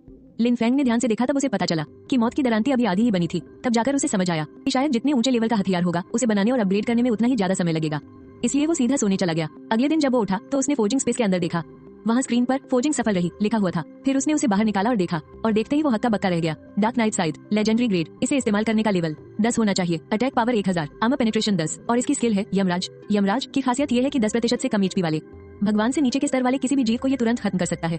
अगली स्किल है डार्क नाइट लॉर्ड। रात के समय अटैक पावर 10 बढ़ जाएगी और चांदनी रात में अटैक पावर 20 बढ़ जाएगी। इसके अलावा डिवाइन फोर्जिंग इफेक्ट के कारण चांदनी रात में हर 60 सेकंड में इस हथियार का बेस अटैक 1 बढ़ जाएगा। ये तो सच में पागलपन है। लिन फैंग को पहले से ही अंदाजा था कि उसके बनाए हुए हथियार में कुछ एक्स्ट्रा खूबियां जुड़ जाएंगी। आखिर पहले ये सिर्फ एक किंग लेवल का ब्लूप्रिंट था, लेकिन उसने सपने में भी नहीं सोचा था कि बनने के बाद ये सीधा लेजेंडरी ग्रेड का बन जाएगा, और वो भी तब जब इस डार्क नाइट साइड को अभी तक अपग्रेड भी नहीं किया गया है। अगर इसे अपग्रेड कर दिया जाए तो पता नहीं ये कितना भयंकर हो जाएगा। लेकिन जब लिन फैंग ने डार्क नाइट साइड को अपग्रेड करने वाले सामान की लिस्ट देखी तब उसे समझ आया कि इसे अपग्रेड करना बच्चों का खेल नहीं है। अपग्रेड करने का सामान इसे बनाने वाले सामान से दुगना था, और आगे चलकर अपग्रेड करने के लिए ये जरूरत बहुत ही तेजी से बढ़ने वाली थी। सच कहूं तो सिर्फ इस हथियार को बनाने का सामान ही वो खुद नहीं जुटा सकता था। इसके लिए उसे सरकार से मदद लेनी पड़ी थी। अगर इसे +10 तक अपग्रेड करना पड़ा तो पता नहीं सरकार भी इतना खर्च उठा पाएगी या नहीं। लेकिन खैर ये उसकी सिरदर्दी नहीं थी, इसलिए लिन फेंग ने सीधा प्रिंसिपल लियू को कॉल किया। लेकिन इस बार फोन जियांग चुवान ने उठाया। लिन फेंग, तुम्हारा हथियार कैसा बना? अगर वो नहीं बन पाया तो कोई बात नहीं, हम तुम्हें एक और मौका देंगे। लिन फेंग ये सुनकर बहुत भावुक हो गया। जियांग चुवान ने पहले से ही उसके लिए दूसरी बार कोशिश करने का सारा सामान तैयार रखा था। हथियार बन चुका है और काफी सही बना है। लिन फेंग ने सीधा कहा, पहली ही कोशिश में सफलता मिल गई। तुम्हारी प्रतिभा सच में लाजवाब है। जियांग चुवान ने बिना किसी हिचकिचाहट के उसकी तारीफ की। हथियार कैसा काम कर रहा है? क्या वो ऑब्सीडियन ग्रेड का है? लिन फेंग ने अपने हाथ में पकड़े हथियार को देखा और मना करते हुए कहा, नहीं, ये डार्क नाइट साइथ ऑब्सीडियन ग्रेड का नहीं है। जियांग चुवान ने एक गहरी सांस ली। उसे लगा कि शायद उसने कुछ ज्यादा ही उम्मीदें लगा ली थी, लेकिन फिर भी उसने हिम्मत नहीं हारी और बोला, कोई बात नहीं, गोल्ड ग्रेड का हथियार भी बहुत ताकतवर होता है। भले ही तुम्हारी खासियत यह है कि तुम 100% सफलता के साथ हथियार बना सकते हो, लेकिन हमने अभी ये चेक नहीं किया है कि ये ऊंचे लेवल के हथियारों पर भी काम करता है या नहीं। कोई बात नहीं, हम आराम से आगे बढ़ेंगे। जियांग चुवान की आवाज बहुत ही शांत और नर्म थी, जैसे वो लिन फेंग का हौसला बढ़ा रहा हो। लेकिन लिन फेंग को कोई टेंशन नहीं थी। उसने कहा, ये ब्लूप्रिंट किंग लेवल का था और मेरे बनाने के बाद ये लेजेंडरी ग्रेड का बन गया है। लेजेंडरी? अरे कोई बात नहीं, ये भी बहुत अच्छा है। जियांग चुवान अभी भी उसे तसल्ली देने वाली बातें ही बोल रहा था। उसे इस बात का जरा भी अंदाजा नहीं था कि उसने क्या सुन लिया है। लेकिन उसके पास बैठे प्रिंसिपल लियू झटके से अपनी जगह से खड़े हो गए। रुको, तुमने क्या कहा? लेजेंडरी ग्रेड का हथियार? तब जाकर जियांग चुवान को बात समझ आई और वो भी हड़बड़ाकर खड़ा हो गया और उसके तो होंठ ही कांपने लगे। किसी ने नहीं सोचा था कि लिन फेंग का ब्लूप्रिंट सच में किंग लेवल का होगा, और उसे भी बड़ी हैरानी की बात तो ये थी कि लिन फेंग के बनाने के बाद वो लेजेंडरी ग्रेड का बन गया। उसने कांपती हुई आवाज में धीरे से पूछा, क्या उस हथियार की खूबी बता सकते हो? लिन फेंग को कोई ऐतराज नहीं था। उसने सीधे नाइट फैंटम साइट का असर बता दिया। जियांग चुवान को लगा जैसे उसने कुछ गलत सुन लिया हो। तुमने क्या कहा? 10% का इंस्टेंट किल इफेक्ट? जियांग चुवान का चेहरा फड़कने लगा। वो मन ही मन सोच रहा था कि यह हथियार कितना खतरनाक होगा। लिन फेंग ने कभी असली जंग नहीं लड़ी थी, इसलिए उसे अंदाजा ही नहीं था कि ये खूबी कितनी खौफनाक है। हाई लेवल डंजन में काफी अंदर तक जाने की वजह से जियांग चुवान को पता था कि डंजन के बॉस की हेल्थ जब 30% से 1% के बीच आती है तो वो बुरी तरह भड़क जाते हैं, और कुछ में तो अपनी हेल्थ पूरी तरह वापस फुल करने की ताकत होती है, वो अचानक अपनी पूरी ताकत में आ जाते हैं। इससे पहले के सारे हमले बेकार हो जाते हैं। इसीलिए लिन फेंग की इस इंस्टेंट किल पावर के बारे में सुनकर जियांग चुवान अपनी जगह पर टिक नहीं पा रहा था। उसका बस चलता तो वो अभी उड़कर लिन फेंग के पास पहुंच जाता और उसे वो नाइट फैंटम साइट छीन लेता। लेकिन थोड़ा सोचने के बाद उसने खुद को शांत किया और बहुत ही संभलकर बड़े प्यार से पूछा, लिन फेंग, क्या तुम अपना यह हथियार कुछ समय के लिए हमें इस्तेमाल करने को दे सकते हो? बेशक, हम इसे ऐसे ही नहीं लेंगे। तुम्हें जो भी चीज चाहिए बस बेझिझक मांग लेना, हम तुम्हारी हर मांग पूरी करेंगे। सच कहे तो हथियार से ज्यादा जियांग चुवान को लिन फेंग की अहमियत समझ आ रही थी। इसका पहला ब्लूप्रिंट ही इतना खतरनाक है, न जाने जब लिन फेंग 20 लेवल का हो जाएगा या 60 लेवल तक पहुंच जाएगा तब ये कैसे ब्लूप्रिंट बनाएगा? क्या पता ये किसी दैवीय हथियार का ब्लूप्रिंट बना दे। लिन फेंग को अंदाजा नहीं था कि जियांग चुवान इसके लिए कितना तड़प रहा है। उसे बस इतना पता था कि उसका हथियार काफी ताकतवर है। ऐसा इसलिए क्योंकि लिन फेंग ने कभी असल जंग देखी ही नहीं थी। लेकिन जियांग चुवान ने सिर्फ उधार मांगा था तो उसने ज्यादा नहीं सोचा। हाँ बिल्कुल ले सकते हैं, बस मुझे इसे वापस लौटा देना। लेकिन मैं इस गियर को और अपग्रेड करना चाहता हूँ। जियांग चुवान इसके लिए भी खुशी खुशी राजी हो गया। ऐसे इंस्टेंट किल इफेक्ट वाले हथियार को तो जितना अपग्रेड किया जाए उतना कम है। इसे अपग्रेड करना तो बनता है, क्यों ना हम इसे सीधा +10 लेवल तक अपग्रेड कर दे। इसमें मटेरियल की बहुत ज्यादा जरूरत पड़ेगी, लेकिन मैं ऊपर वालों से बात कर लूंगा। जियांग चुवान को पता था कि उन थोड़े से मटेरियल्स के मुकाबले इस हथियार को उधार लेना कहीं ज्यादा जरूरी है। इस हथियार के साथ न जाने हम कितने डंजन का फर्स्ट गियर आसानी से जीत सकते हैं। क्या कहा? पहली बार अपग्रेड करने में ही 2 गुना मटेरियल लगेगा? तुम मजाक तो नहीं कर रहे? 10 लेवल तक अपग्रेड करने की शुरुआत के लिए ही लगभग 2000 हिस्से लग जाएंगे। अगर मुझे प्रिंसिपल लियू और लिन फेंग पर भरोसा न होता तो मुझे पक्का शक होता कि लिन फेंग इस मौके का फायदा उठाकर ज्यादा मटेरियल रखने की कोशिश कर रहा है। मैंने हथियार के अपग्रेड की जरूरतें चेक की है, बात बिल्कुल सच है। अगर मटेरियल कम किया तो शायद इसका असर उतना अच्छा न हो। लिन फेंग को डीमन हंटर स्वॉर्ड को अपग्रेड करते वक्त मिली चेतावनी याद आ गई। वो गियर भी पूरी तरह से अपग्रेड नहीं हो पाया था। जियांग चुवान ने अपने दांत पीसते हुए कहा, मैं ऊपर बात करके देखता हूँ कि इतना मटेरियल है या नहीं, लेकिन अगर हुआ भी तो इतने कम समय में इसे इकट्ठा करना नामुमकिन है। चीजें अरेंज करने में थोड़ा वक्त लगेगा, तब तक तुम ही अपना नाइट फैंटम साइट इस्तेमाल करो। जब तुम इसे पूरा अपग्रेड कर लोगे तब हम इसे ले लेंगे। लिन फेंग मान गया और उसने फोन काट दिया। चलो, अब कम से कम मटेरियल की कमी तो नहीं होगी। इसके बाद लिन फेंग के पास करने को कुछ खास नहीं था। हथियार बनकर तैयार था, उसे सीधी एंट्री मिल गई थी, इसलिए उसे कोई परीक्षा भी नहीं देनी थी। अपग्रेड का सामान अभी इकट्ठा हो ही रहा था। उसे समझ नहीं आ रहा था कि वो इस खाली वक्त का क्या करे। तभी उसे अपने हाथ में पकड़े नाइट फैंटम साइट का ख्याल आया और उसके हाथ खुजलाने लगे। टीचर सू, क्यों ना हम डंजन का एक चक्कर लगाएं? बिल्कुल नहीं, प्रिंसिपल लियू ने मुझे तुम्हारी हिफाजत करने को कहा है, तुम ऐसे ही कहीं भी नहीं जा सकते। टीचर सू ने बिना सोचे झट से मना कर दिया, लेकिन लिन फेंग के अंदर इतनी चुल मची थी कि वो कहाँ रुकने वाला था। अरे कुछ नहीं होगा, आप कह देना कि मैं भाग गया था और आप मेरे पीछे नहीं आ पाई। वैसे भी वो डंजन कुछ खास नहीं होगा, हम सीधे शहर से बाहर चलते हैं। बाद में आप कह देना कि मैं भागकर शहर से बाहर आ गया था और आप मुझे बचाने के लिए मेरे पीछे पीछे आ गई। लेकिन सू टीचर फिर भी नहीं मानी। तब लिन फेंग ने फिर कहा, सू टीचर, क्या आपको ये जानने की उत्सुकता नहीं है कि इस हथियार का असर कैसा है? एक बार देखकर तो बताइए। सू टीचर ने अभी तक लिन फेंग का हथियार नहीं देखा था। आजकल लिन फेंग से जुड़ी हर बात के लिए गुप्त समझौता साइन करना पड़ता है। वो बहुत उत्सुक थी, लेकिन खुद को रोके हुए थी। अब जब लिन फेंग खुद ही उन्हें हथियार दे रहा था तो वो भी खुद को रोक नहीं पाई, बस हाथ में लेकर एक नजर ही डाली थी कि सू टीचर हैरान रह गई। ये कैसी पागल कर देने वाली खूबियां हैं। सू टीचर को अचानक समझ आ गया कि लिन फेंग इसे आजमाने के लिए इतनी जल्दबाजी क्यों कर रहा है। उस पल सू टीचर के हाथ भी इसे चलाने के लिए मचलने लगे। सू टीचर, मान भी जाइए ना, वरना शहर से बाहर निकलने के बाद आप भी इसे आजमा कर देख लेना। लिन फेंग के हाथ इसे चलाने के लिए बेकरार थे और ये सुनकर सू टीचर की आंखों में भी चमक आ गई। ठीक है, आखिर तुम एक हथियार बनाने वाले जो हो, खुद बनाए गए हथियार को आजमाना तो बनता ही है। और फिर ये हथियार तो सच में बहुत ही खतरनाक है। शायद स्कूल के लकड़ी वाले पुतले इसकी मार न झेल पाए। जंगली जानवरों पर आजमाना ही सही रहेगा। सू टीचर ने भी खुद को एक बहाना दे दिया। उन्होंने सोचा, इस हथियार के होते हुए अगर लिन फेंग किसी मुसीबत में फंसा तो इसे इस्तेमाल करके वो खुद 20वें लेवल के किसी योद्धा को भी टक्कर दे सकती है। स्कूल के अंदर और बाहर मौजूद गुप्त रक्षक उनकी ये बातें सुनकर एकदम निशब्द रह गए। तुम्हारा क्या ख्याल है, क्या हमें उन्हें रोकना चाहिए? ऐसा लगता है कि ये लड़का और वो टीचर शहर से बाहर जाना चाहते हैं। एक गुप्त रक्षक ने अपने ईयरपीस पर उंगली रखकर दूसरों से बात की। रहने दो, आखिर वो हथियार बनाने वाला है। अपने बनाए हथियार को आजमाना कोई गलत बात तो नहीं है। मैंने अभी उन्हें कहते सुना कि वो एक लेजेंडरी यानी बहुत ही महान हथियार है। इतने साल हो गए, मैंने भी आज तक कोई लेजेंडरी हथियार नहीं देखा है। अब तो गुप्त रक्षक भी उत्सुक हो गए थे। अब तो उन्हें रोकने वाला कोई नहीं था। 1 घंटे बाद लिन फैंग शहर के बाहर पहुंच गया। जब से गेम की दुनिया ने असल दुनिया में कदम रखा था, तब से जंगल और बाहरी इलाके खूंखार राक्षसों के लिए जन्नत बन गए थे। लिन फैंग और सू टीचर का बाहर आना भी बहुत आसान रहा। वो शहर की दीवार से बस कुछ ही किलोमीटर की दूरी पर थे। ये जगह काफी सुरक्षित थी। लिन फैंग और सू टीचर ने काफी देर तक तलाश की, तब जाकर उन्हें एक जंगली जानवर मिला। नुकीले दांतों वाला खूंखार सुअर। उसका लेवल 15 था। 15वें लेवल के इस जानवर को देखकर सू टीचर के माथे पर सिलवटें पड़ गई। उनका लेवल भी 15 ही था। हालांकि उन्होंने सिर से पैर तक सोने के बेहतरीन कवच पहन रखे थे, फिर भी उन्हें पक्का यकीन नहीं था कि वो उससे निपट पाएंगी। इसलिए सावधानी बरतते हुए सुरुओमेई ने लिन फैंग से कहा, हमें किसी और जानवर को ढूंढना चाहिए। इन सुअरों का लेवल बहुत ज्यादा है। शायद मैं खुद को तो बचा लूं, लेकिन तुम्हें सुरक्षित रखना मेरे लिए थोड़ा मुश्किल हो जाएगा। लेकिन लिन फैंग ने अपना स्टेटस पैनल देखा। देश की तरफ से मिले उस पूरे कवच की वजह से उसकी हेल्थ लगभग 10,000 के करीब थी। इसके अलावा उसका फिजिकल और मैजिकल डिफेंस, साथ ही उसका कवच सब हजारों में थे। यानी जब तक किसी के हमले की ताकत 1000 से ऊपर न हो, वो लिन फैंग का कवच भेद ही नहीं सकता था। और अगर किसी ने कवच तोड़ भी दिया तो भी उसे जिंदा रखने के लिए उसकी 10,000 हेल्थ बाकी थी। और सबसे बड़ी बात, उसके हाथ में 1000 से ज्यादा ताकत वाला हथियार था। फिर भला वो क्यों डरता? फिर उसने उस जंगली सुअर का पैनल देखा। उस सुअर के हमले की ताकत तो सिर्फ 500 ही थी। वो तो उसका कवच खरोंच तक नहीं सकता था। फिर भी लिन फैंग ने सहमति में सिर हिला दिया। ठीक है, हम कोई और ढूंढते हैं। आखिर सू टीचर ने जो मना कर दिया था। ओह, जब वो दोनों वहां से जाने ही वाले थे, अचानक एक जंगली सुअर ने पीछे से उन पर हमला कर दिया। खतरे का एहसास होते ही सू टीचर ने झट से लिन फैंग को धक्का देकर किनारे कर दिया। लेकिन जैसे ही उन्होंने उसे धक्का दिया, कुछ और जंगली सुअरों ने हमला कर दिया और वो सीधे लिन फैंग की तरफ दौड़े चले आ रहे थे। छुपकर देख रहे गुप्त रक्षक बीच बचाव करने ही वाले थे कि तभी लिन फैंग ने अनजाने में ही अपने हाथ में पकड़ी दरांती और हथौड़ा हवा में घुमा दिया। और फिर वो जंगली सुअर बस उसकी दरांती से हल्के से टकरा ही थे कि पलक झपकते ही उसके दांत कट गए और फिर सिर और धड़ बड़ी आसानी से अलग हो गए। जमीन पर गिरते ही वो ढेर हो गया और अंधेरे में छुपे रक्षकों को तो हिलने तक का मौका नहीं मिला। उनके पास लिन फैंग को बिना एक खरोंचाई बचाने के 10,000 तरीके थे, लेकिन किसी ने नहीं सोचा था कि लिन फैंग बस बचाव के लिए दरांती पकड़े खड़ा रहेगा और जंगली सुअर खुद ही उससे टकराकर जान दे देगा। एक ही झटके में मौत, चाहे वो अंधेरे में छुपे रक्षक हो या फिर टीचर सू, सबके सब बुत बनकर अपनी जगह पर सन रह गए। उन्हें लगा था कि लिन फैंग का हथियार ताकतवर है, पर ये नहीं पता था कि इतना भयंकर होगा। वो 15 लेवल का खूंखार मॉन्स्टर था। 15 लेवल का कोई योद्धा भी उसे इतनी आसानी से नहीं हरा पाता। लिन फैंग ने अपनी दरांती को देखा और बहुत ही मासूम था कि लिन फैंग का हथियार ताकतवर है, पर ये नहीं पता था कि इतना भयंकर होगा। वो 15 लेवल का खूंखार मॉन्स्टर था। 15 लेवल का कोई योद्धा भी उसे इतनी आसानी से नहीं हरा पाता। लिन फैंग ने अपनी दरांती को देखा और बहुत ही मासूमियत से पलकें झपकाई, लेकिन अभी खतरा टला नहीं था। कुछ और जंगली सुअर अभी भी पागलों की तरह उसकी तरफ दौड़ते आ रहे थे। अपनी असली ताकत को समझ चुका लिन फैंग सबसे पहले हरकत में आया। वो टीचर सू के आगे आया और अपनी दरांती हवा में उठाई, और जैसे ही दरांती नीचे गिरी, सामने से आता हुआ सुअर पल भर में ढेर हो गया। क्या ये सच में कोई लाइफस्टाइल क्लास है? ऐसा क्यों लग रहा है कि ये तो हमसे भी ज्यादा खूंखार है। बेचारों सुअरों की तो शामत ही आ गई। ये देखकर छुपे हुए रक्षक वापस अंधेरे में गायब हो गए और हैरान होकर लिन फैंग को मॉन्स्टर्स का सफाया करते देखने लगे। बस पलक झपकते ही उन जंगली सुअरों के झुंड का नामोनिशान मिट गया। यहाँ तक कि उनसे कुछ गियर्स भी ड्रॉप हुए थे। टीचर सू, आप ठीक तो है ना? लिन फैंग ने फिक्र करते हुए पूछा। सू रोमेई जैसे किसी झटके से होश में आई। वो अंदर ही अंदर खुद को कोसने लगी। मैं ये क्या कर रही हूँ? मुझे लिन फैंग की हिफाजत करनी थी, लेकिन यहाँ तो उल्टा उसी ने मुझे बचा लिया। मैं ठीक हूँ, पर तुम इतने खतरनाक कैसे हो सकते हो यार? होश में आने के बाद सू रोमेई ने तुरंत पूछा। लिन फैंग ने अपना सिर खुजलाया। अपने हाथों में दरांती और हथौड़ा देखकर उसे अचानक एक समाजवादी देश की याद आ गई। उसके मुंह से अचानक निकल पड़ा, शायद यही मजदूरों और किसानों की असली ताकत है। वैसे एक बात है, तुम्हारी लाइफस्टाइल क्लास होने का एक फायदा तो है।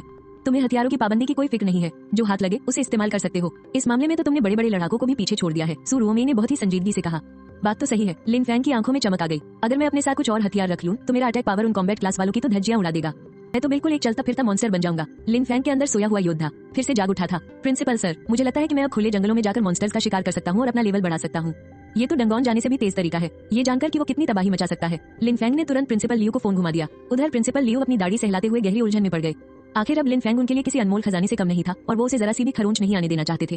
तभी फोन पर सू रोमेई की आवाज भी गूंजी। प्रिंसिपल सर, आप फिक्र मत कीजिए, मैं हूं न यहाँ। और वैसे भी लिन फैंग सच में बहुत ताकतवर है। एक लाइफस्टाइल क्लास वाला भला कितना ताकतवर हो सकता है? प्रिंसिपल लियू की पुरानी सोच अभी भी उन पर हावी थी। खैर, अब जब सू रोमेई उसके साथ है और ऊपर से शहर के सबसे खास रक्षक भी छुपे हुए हैं, मुझे नहीं लगता कोई बड़ी मुसीबत आएगी। ठीक है, इजाजत है, पर अपनी सुरक्षा का पूरा ध्यान रखना। अगले 2 दिनों में कुछ बेहद खास लोग लिनहाई शहर आने वाले हैं। ऐसे में लिन फैंग पर कोई आंच नहीं आनी चाहिए। और इस तरह लिन फैंग और सू रोमेई ने खुले जंगलों में मॉन्स्टर्स के शिकार का सफर शुरू कर दिया। उनका लेवल तेजी से बढ़ने लगा। सिर्फ 2 ही दिनों में लिन फैंग का लेवल 13 तक पहुंच गया था। यहाँ के मॉन्स्टर्स का लेवल 18 के आसपास है। थोड़ा संभल कर रहना। अगर हम और अंदर गए तो हमें 20 लेवल तक के खूंखार मॉन्स्टर्स भी मिल सकते हैं। सू रोमेई ने उसे चेतावनी देते हुए कहा। फिक्र मत कीजिए सू मैम, मैं कोई बेवकूफ थोड़ी हूँ। लिन फैंग हंसते हुए बोला। ये 18 लेवल के मॉन्स्टर्स तो अब एक झटके में नहीं मरते। इन्हें मारने के लिए 2 बार करने पड़ते हैं। इसलिए लिन फैंग का 20 लेवल वालों से पंगा लेने का अभी कोई इरादा नहीं था। लेकिन उनके लेवल बढ़ाने की बात छिप नहीं सकी। कुछ ही दूरी पर एक जोड़ी नफरत भरी आंखें मॉन्स्टर्स मार रहे लिन फैंग को घूर रही थी। ये कोई और नहीं बल्कि लियू हुई था। वो जलन के मारे पागल हुआ जा रहा था। लिन फैंग को बिना टेस्ट के होली मैजिक यूनिवर्सिटी में एडमिशन कैसे मिल गया? उसका क्लास तो सिर्फ एक लाइफ प्रोफेशन है, तो फिर उसे अकेली एक खूबसूरत मैम के साथ मॉन्स्टर्स मारने का मौका क्यों मिल रहा है? ये सब तो मेरा होना चाहिए था। इसी घटिया सोच में पड़कर उसका बर्ताव पागलपन की हदें पार करने लगा। जब उसे पता चला कि लिन फैंग शहर के बाहर मॉन्स्टर्स का शिकार करने गया है, तो उसके दिमाग में एक बहुत ही खतरनाक सा आइडिया आया। क्या ऐसा करना ठीक होगा? लियू हुई के पीछे 20 लेवल के 2 भाड़े के गुंडे भी चल रहे थे जिन्हें उसने पैसे देकर बुलाया था। इस वक्त वो गुंडे भी काफी डरे हुए थे। आखिर अपने ही इंसानी भाइयों पर हमला करना कोई छोटा मोटा जुर्म नहीं था। तुम लोगों को जो कहा है बस वो करो, सिर्फ मॉन्स्टर्स को भड़का कर ही तो लाना है, किसी को क्या ही पता चलेगा कि ये हमने किया है। लियू हुई ने बड़ी ही बेरहमी से कहा। उन दोनों गुंडों ने पैसे ले लिए थे इसलिए उन्होंने भी मन मारकर हाँ कर दी। वो जल्दी ही 20 लेवल वाले मॉन्स्टर्स के इलाके में घुस गए और 20 लेवल वाले ब्लैक हॉर्न बुल्स के एक झुंड को भड़काने के बाद वो मुड़कर वहां से भाग निकले। उनके भागने की दिशा वही थी जहां लिन फैंग अपना लेवल बढ़ा रहा था। तभी जमीन जोरों से कांपने लगी। लिन फैंग ने हैरानी से अपना सिर उठाया। हे भगवान, जल्दी भागो यहाँ से। सू रुओमेई के चेहरे का रंग पल भर में उड़ गया। उनकी तरफ पागलों की तरह दौड़ते हुए जो आ रहे थे वो 20 लेवल वाले ब्लैक हॉर्न बुल्स का पूरा झुंड था। लिन फैंग ने भी आखिरकार उन खूंखार सांडों का स्टेटस देख लिया था और उसका दिल जोरों से धड़क उठा। सिर्फ उनकी 8000 की हेल्थ और 1000 की अटैक पावर देखकर ही बड़े बड़े फाइटर क्लास वालों के पसीने छूट जाएं। लेकिन ये ब्लैक हॉर्न बुल्स तो जंगल के सबसे गहरे हिस्से में होते हैं ना। ये अचानक बाहर कैसे आ गए? ज्यादा सोचने का वक्त ही नहीं था। सू रुओमेई लिन फैंग को साथ लेकर वहां से भागने लगी, पर उनकी स्पीड उन बेकाबू सांडों के सामने कुछ भी नहीं थी। पलक झपकते ही वो सांड उनके बिल्कुल करीब आ गए। लिन फैंग, तुम जल्दी निकलो, मैं इन्हें रोकती हूँ। सू रुओमेई ने अपनी लंबी तलवार निकाली और एक पक्के इरादे के साथ लिन फैंग के आगे ढाल बनकर खड़ी हो गई। लेकिन किसने सोचा था कि लिन फैंग भागेगा ही नहीं, उल्टे वो सू रुओमेई के ठीक बगल में आकर खड़ा हो गया। तुम गए क्यों नहीं? सू रुओमेई ने घबराते हुए लिन फैंग पर चिल्लाया। अगर लिन फैंग को कुछ हो गया तो वो खुद को कभी माफ नहीं कर पाएगी। लेकिन लिन फैंग ने बस आसमान की तरफ इशारा किया। सू मैम, रात हो गई है। लिन फैंग, अब तो तू पक्का मरेगा। अंधेरे में छिपा हुआ लियू हुई पागलों की तरह हंसने लगा। उसे पक्का यकीन था कि 20 लेवल वाले मॉन्स्टर्स का ये झुंड लिन फैंग को जिंदा नहीं छोड़ेगा। ये सोचकर ही कि बस लिन फैंग के मरते ही उसे होली मैजिक यूनिवर्सिटी में एडमिशन पक्का मिल जाएगा, उसकी खुशी का कोई ठिकाना नहीं रहा। लेकिन जैसे ही वो वहां से खिसकने वाला था, पीछे मुड़ते ही उसका सामना गुस्से से लाल 2 जोड़ी आंखों से हो गया। कमीने, उन दोनों ने लियू हुई को घूरते हुए कहा। ये दोनों ही 30 लेवल से ऊपर के बेहद ताकतवर योद्धा थे। लिनहाई जैसे इस छोटे से शहर में अचानक ऐसे खूंखार लोग कहां से आ गए? लियू हुई इस बात से बेखबर था कि ये दोनों तो लिन फैंग की हिफाजत करने वाले बहुत सारे बॉडीगार्ड्स में से सिर्फ 2 थे। क्या आप लोगों को कोई गलतफहमी हुई है? मैं तो बस यहाँ से गुजर रहा था। लियू हुई के होंठ सूख रहे थे, उसकी आवाज में डर साफ झलक रहा था। यहाँ से गुजर रहे थे? तूने गुंडों को पैसे देकर मॉन्स्टर्स को भड़काया ताकि तू हमारे डेक्सिया के जीनियस को धोखे से मार सके। तू तो बहुत बड़ा मुजरिम है। अब फालतू के बहाने बनाना बंद कर। तेरे उन दोनों भाड़े के टट्टुओं ने सब कुछ उगल दिया है। उन दोनों सीक्रेट गार्ड्स ने बिना किसी रहम के कहा। अपनी पोल खुलती देख लियू हुई उल्टे पांव वहां से भाग खड़ा हुआ। लेकिन वो 2 कदम भी नहीं भाग पाया था कि अचानक लोहे के डंडे जैसी एक जोरदार लात सीधा उसके मुंह पर आ लगी। लात सीधा लियू हुई को जा लगी और उसके मुंह से खून का फव्वारा फूट पड़ा। ना जाने उसकी कितनी हड्डियां टूट गई थी। एक गुप्त रक्षक ने दांत पीसते हुए आगे बढ़कर बेरहमी से लियू हुई का हाथ कुचल दिया। अगर लिन फैंग को एक खरोंच भी आई ना तो तेरा 10,000 बार मरना भी कम पड़ेगा। लियू हुई की आंखें तुरंत गुस्से से लाल हो गई। दर्द से तड़पने के बावजूद उसने दांत बींचकर कहा, मुझे यह मंजूर नहीं है। नंबर 1 तो मैं हूँ। लिन फैंग तो बस एक लाइफस्टाइल क्लास का है, फिर वो हर चीज में मुझसे बेहतर कैसे हो सकता है? इसमें पक्का कोई धांधली हुई है। ये सुनकर गुप्त रक्षक ने लियू हुई को कॉलर से हवा में उठा लिया। कुएं के मेढक, तुझे तो अंदाजा भी नहीं है कि लिन फैंग की अहमियत क्या है। इतना कहकर उसने बिना कोई फालतू बात किए लियू हुई को रस्सियों से कसकर बांध दिया। इत्तेफाक से आज बड़े अधिकारी लिनहाई शहर आए हुए थे। उसने सीधा फोन लगाकर इस बात की रिपोर्ट उन्हें दे दी। क्या कहा? किसी की इतनी हिम्मत कि वो लिन फैंग को नुकसान पहुंचाए? इतनी बड़ी जुर्रत। तुम लोग वहीं रुको, हम अभी वहां पहुंच रहे हैं। जियांग चुवान ने गुस्से में फोन काट दिया। उसने अपने पास खड़े बाकी अधिकारियों और सेना की वर्दी पहनी 2 जवानों को ये बात बताई। सुनते ही वे सब भड़क उठे। ये तो हद ही हो गई। आखिर किसकी इतनी मौत आई है? अगर लिन फैंग को कुछ हुआ तो मैं उसकी जिंदगी नर्क बना दूंगा। शिक्षा मंत्रालय, सेना और यहाँ तक कि शांगजिंग से आए बड़े बड़े अधिकारी भी इस वक्त गुस्से से उबल रहे थे।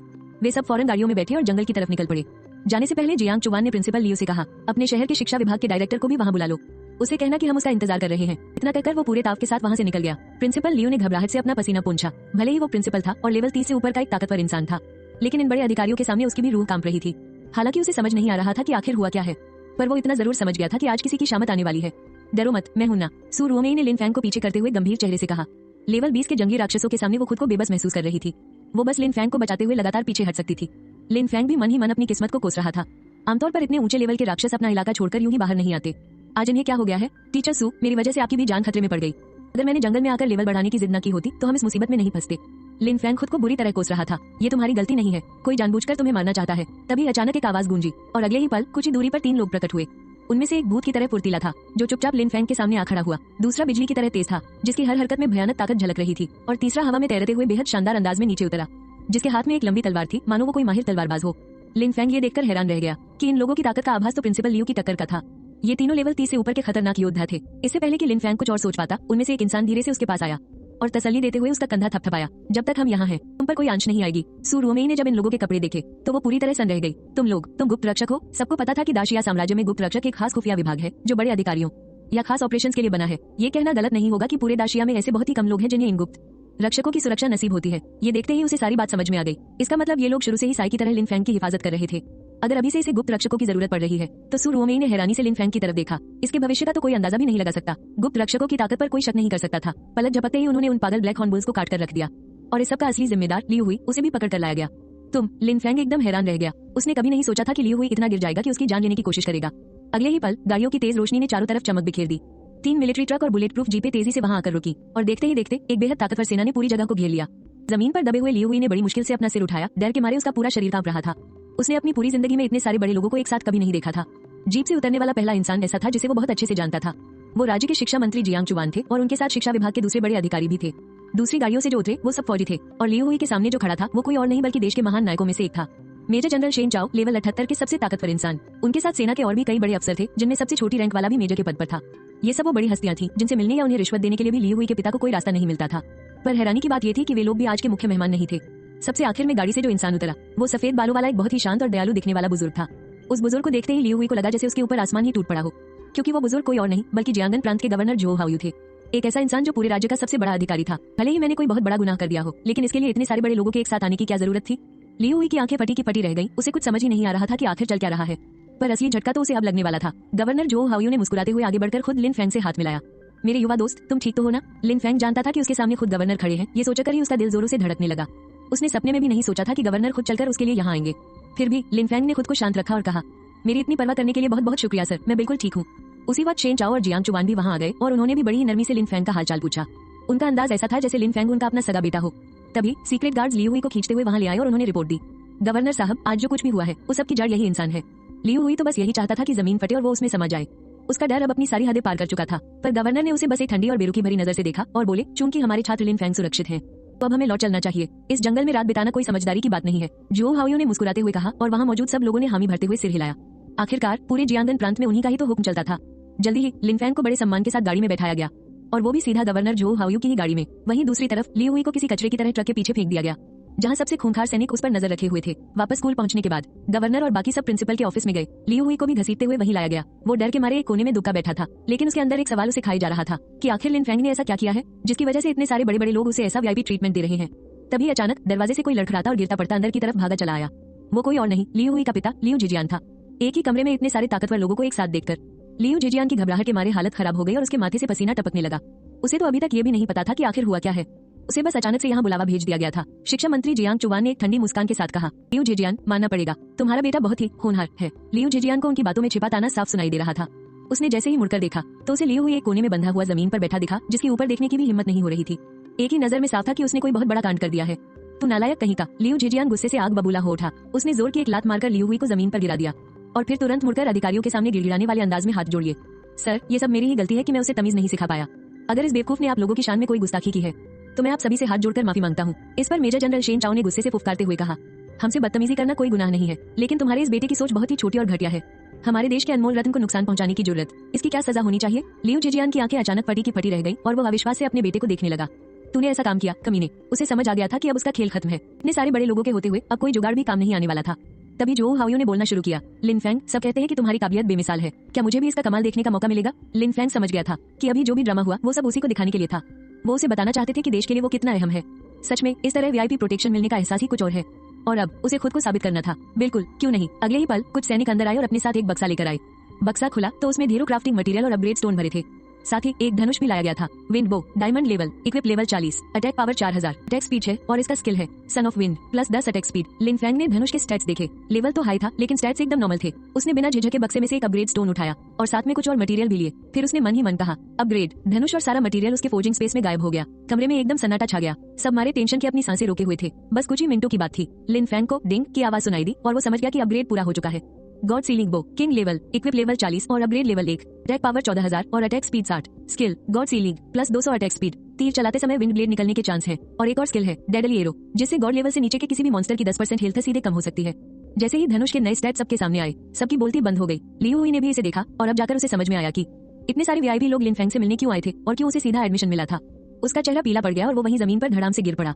जब लिन फैंग ने अपना काम खत्म किया और सबको उसके स्टैट्स दिखाए तो वहाँ मौजूद हर इंसान के होश उड़ गए। बिना किसी शक के ये 40 लेवल का हथियार 60 लेवल के लेजेंडरी वेपन को भी टक्कर दे सकता था। अटैक पावर सीधे 10,000 बढ़ गई थी और अटैक स्पीड तो दोगुनी हो चुकी थी। लेकिन सबसे कमाल की चीज थी वो डेडली एरो स्किल। ये तो बॉस को मारने के लिए एकदम परफेक्ट था। क्या ये सच में सिर्फ 40 लेवल का हथियार है? शेन चाओ ने कांपते हाथों से वो धनुष लिया। उसके अंदर मानो भावनाओं का तूफान उठ रहा था। हालांकि इस पर लिखा था कि ये गॉड लेवल से नीचे के मॉन्स्टर्स पर काम करेगा, फिर भी वो इसे एक बार टेस्ट करना चाहता था। स्वान सिटी का वो हाई लेवल डंजन अभी तक कोई क्लियर नहीं कर पाया है, क्यों ना इस धनुष से वहाँ ट्राई किया जाए। शेन चाओ का खून खौलने लगा था। उधर जियांग चुवान भी खुशी से पागल हो रहा था। गवर्नर सर, आपने देखा ना, ये है लिन फैंग का असली जलवा। लेकिन लिन फैंग ने थोड़ी निराशा से अपना सिर हिलाया। अफसोस, डिवाइन फोर्जिंग ट्रिगर नहीं हुआ, वरना ये और भी ज्यादा पावरफुल होता। ये सुनकर शेन चाओ की आंखें फटी की फटी रह गई। बहुत है भाई, सच में इतना ही बहुत है। क्या ये कम पावरफुल है? उसका बस नहीं चल रहा था कि वो अभी के अभी इस धनुष को बॉर्डर पर खड़े अपने आर्चर्स के हाथ में थमा दे, ताकि वो जाकर उस हाई लेवल डंजन की धज्जियां उड़ा दे। वैसे भी अभी पूरे जियांगनान प्रांत में कई हाई लेवल डंजियंस को पार करना बाकी है। पूरे देश की बात करें तो ऐसे अनगिनत डंजियंस हैं, लेकिन लिन फैंग हमारे जियांगनान प्रांत का होनहार टैलेंट है। तो उसके अपग्रेड किए हुए हथियारों से सबसे पहले जियांगनान प्रांत की आर्मी को ही लेस किया जाना चाहिए। अगर डंजियंस में लड़ने वाले हर योद्धा के पास ऐसा शानदार गियर हो तो फिर डरने की क्या बात है। सबसे बड़ी बात तो यह है कि इतनी कमाल की स्किल्स को अपग्रेड करने वाला लिन फैंग खुद इस नतीजे से खुश नहीं लग रहा। गवर्नर साहब, क्या आप मुझे और हथियार दे सकते हैं? मैं पक्का इससे भी कहीं ज्यादा खतरनाक वेपन्स बनाकर दिखाऊंगा। लियू हुई का चेहरा तो एकदम पीला पड़ गया था। उसे अब जाकर लिन फैंग की अहमियत समझ में आ रही थी। ऐसा टैलेंट पूरे दाशिया देश के लिए किसी अनमोल रत्न से कम नहीं है। और वो बेवकूफ उसी को फंसाने की कोशिश कर रहा था। अब तो वो पछतावे की आग में जल रहा था। अपने बेटे की हालत देखकर लियू जिजियान को कुछ गड़बड़ होने का अंदाजा लग गया। उसने धीमी आवाज में प्रिंसिपल लियू से पूछा, कहीं मेरे बेटे ने लिन फैंग को नुकसान पहुंचाने की कोशिश तो नहीं की? प्रिंसिपल लियू ने उसे गुस्से से घूरते हुए कहा, बिल्कुल, अब तुम ही सोच लो कि लिन फैंग से माफी कैसे मांगनी है। लियू जिजियान तो जैसे सदमे में आ गया। उसका मन कर रहा था कि वो अपने ही हाथों से लियू हुई का गला घोट दे। उसने पहले ही मना किया था कि लिन फैंग से पंगा मत लेना, लेकिन ये नालायक सुना ही नहीं। जो हाओयू ने लिन फैंग की काबिलियत अपनी आंखों से देखी थी। वो मुस्कुराते हुए आगे बढ़ा और उसकी पीठ थपथपाई। तुमने बहुत बढ़िया काम किया है लड़के। मुझे तुम्हारे अंदर हमारे देश का उज्जवल भविष्य नजर आता है। तुम फिक्र मत करो, इस बार हम अपने साथ तुम्हारी प्रैक्टिस के लिए ढेर सारे वेपन्स और मटेरियल्स लेकर आए हैं। बाकी किसी चीज की टेंशन मत लेना। लिन फैंग खुशी से झूम उठा और तेजी से सिर हिलाते हुए बोला, जी मैं समझ गया। भले ही उसके अपग्रेड और फोर्जिंग कभी फेल नहीं होते थे, लेकिन स्पेशल स्किल्स और डिवाइन फोर्जिंग के लिए थोड़ा लक भी चाहिए होता था। अगर तुम्हें कुछ भी चाहिए हो तो सीधा हमसे बात करना, हम तुम्हारी हर जरूरत पूरी करेंगे। जो हाओयू ने प्यार से समझाते हुए कहा और फिर लियू हुई और उसके पिता की तरफ मुड़ा। तुमने हमारे देश के सबसे अनमोल हीरे पर हाथ डालने की जरूरत की। तुम लोग इसी लायक हो कि तुम्हें कुचल दिया जाए। कानून के मुताबिक इस हरकत के लिए तुम पर देशद्रोह का मुकदमा चलेगा। ये सुनते ही लियू हुई की आंखें फटी की फटी रह गई। उसके होंठ कांप रहे थे। वो कुछ बोलना चाहता था। देश की सुरक्षा को खतरे में डालना, अगर उसे फांसी नहीं भी हुई तो भी वो पूरी जिंदगी जेल की रोटियां तोड़ेगा। नहीं, ऐसा मत करो पापा, मुझे बचा लीजिए। लियू हुई जमीन पर रेंगने लगा। तभी गार्ड्स ने उसे घसीटकर बाहर निकाल दिया। लियू जिजियान के माथे पर पसीने की बूंदें चमक रही थी। उसकी तो एक लफ्ज भी बोलने की हिम्मत नहीं हो रही थी। जियांग चुवान ने गुस्से से फुफकारते हुए कहा, जिसका बेटा ऐसा दरिंदा हो, उसका बाप भी कोई दूध का धुला नहीं होगा। कल ही अपना बोरिया बिस्तर बांधना और घर निकल जाना। सिर्फ एक ही बात ने लियू जिजियान की नौकरी छीन ली। वो लड़खड़ाते कदमों से वहां से भाग खड़ा हुआ। आज का मकसद पूरा हो चुका था और जो हाओयू का मूड एकदम झक्कास था। लिन फैंग, आज से तुम मेरे छोटे भाई जैसे हो। ये मेरा पर्सनल नंबर है। जब भी कोई काम हो बेझिझक अपने इस बड़े भाई को कॉल कर लेना। उसने अपना बिजनेस कार्ड लिन फैंग को थमा दिया। लिन फैंग थोड़ा हैरान था। बड़ा भाई, अरे ये रिश्ता कुछ ज्यादा ही जल्दी नहीं बन गया? लिन फैंग की जादुई ताकत अपनी आंखों से देखने के बाद वहाँ मौजूद सभी वीआईपी लोगों को उसकी अहमियत का अंदाजा हो गया था। सबके सब उससे जान पहचान बढ़ाने के लिए आगे आने लगे और ये सिलसिला आधी रात तक चलता रहा। आखिरकार मिलिट्री ने कुछ जवानों को लिन फैंग को घर छोड़ने के लिए भेजा। जब वो घर पहुंचा तो सेना के जवानों को अपने भाई के साथ देखकर लिन शियाजियाओ तो बुरी तरह डर गई। भैया, आपने ऐसा क्या कांड कर दिया? ये मिलिट्री वाले यहाँ क्या कर रहे हैं? लिन शियाजियाओ तो बस रोने ही वाली थी। उसे देखकर लिन फैंग को समझ नहीं आ रहा था कि वो हंसे या रोए। अरे तुम कभी मेरे बारे में कुछ अच्छा नहीं सोच सकती क्या? लिन फैंग ने अपनी बहन को सब समझाया, लेकिन उसे फिर भी यकीन नहीं हो रहा था। कोई बात नहीं भैया, जब मैं बड़ी हो जाऊंगी ना तो मैं आपको बचाऊंगी। मार खानी है क्या? लिन फैंग को हल्की सी झल्लाहट हुई। ये लड़की तो दिन ब दिन और भी बदमाश होती जा रही है। अगले दिन जब लिन फैंग उठा तो वो कल की बातें बिल्कुल नहीं भूला था। गवर्नर ने खुद कहा था कि वो उसे प्रैक्टिस के लिए ढेर सारे गियर्स और एनहेंसमेंट स्टोन भेजेंगे। उससे तो अब सभी नहीं हो रहा था। भैया, आप कहाँ जा रहे हो? लिन शाओशाओ अपनी आंखें मलते हुए कमरे से बाहर आई। मैं स्कूल जा रहा हूँ, तुम अपने लिए कुछ बनाकर खा लेना, लिन फैंग ने मुस्कुराते हुए कहा। लिन शाओशाओ ने मुंह बनाते हुए कहा, ऐसे कह रही हो जैसे तुमने कभी खाना बनाया हो। पर अब तो छुट्टियां चल रही है ना, फिर तुम स्कूल क्यों भाग रहे हो?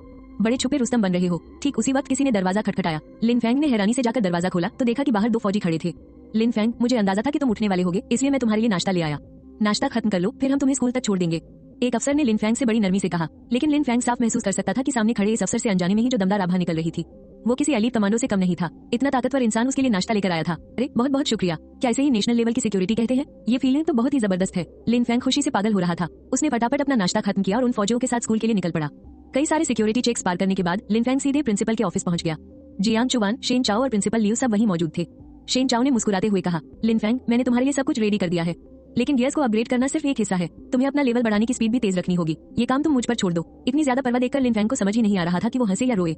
जल्द ही उसे एक पूरी तरह से खाली क्लासरूम में ले जाया गया। वहाँ कई बड़े बड़े बक्से रखे हुए थे। बक्सों के अंदर वो सारा मटेरियल था जो किसी भी ब्लैकस्मिथ का सपना होता है, और बगल में ही ढेरों गियर्स रखे हुए थे। लगभग हर क्लास के लिए वहाँ गियर मौजूद था। बस अफसोस की बात ये थी कि ये सारे गियर्स 30 से 40 लेवल के थे। लिन फैंग को भी ये बात पता थी कि अभी के लिए यही गियर्स उसके लिए सबसे बेस्ट है। आखिरकार वो अभी सिर्फ 15 लेवल का ही तो था, और वैसे भी ऊंचे लेवल के गियर्स को फोर्ज करने पर उनमें स्पेशल एट्रीब्यूट्स और डिवाइन फोर्जिंग जुड़ने के चांस बहुत कम हो जाते हैं।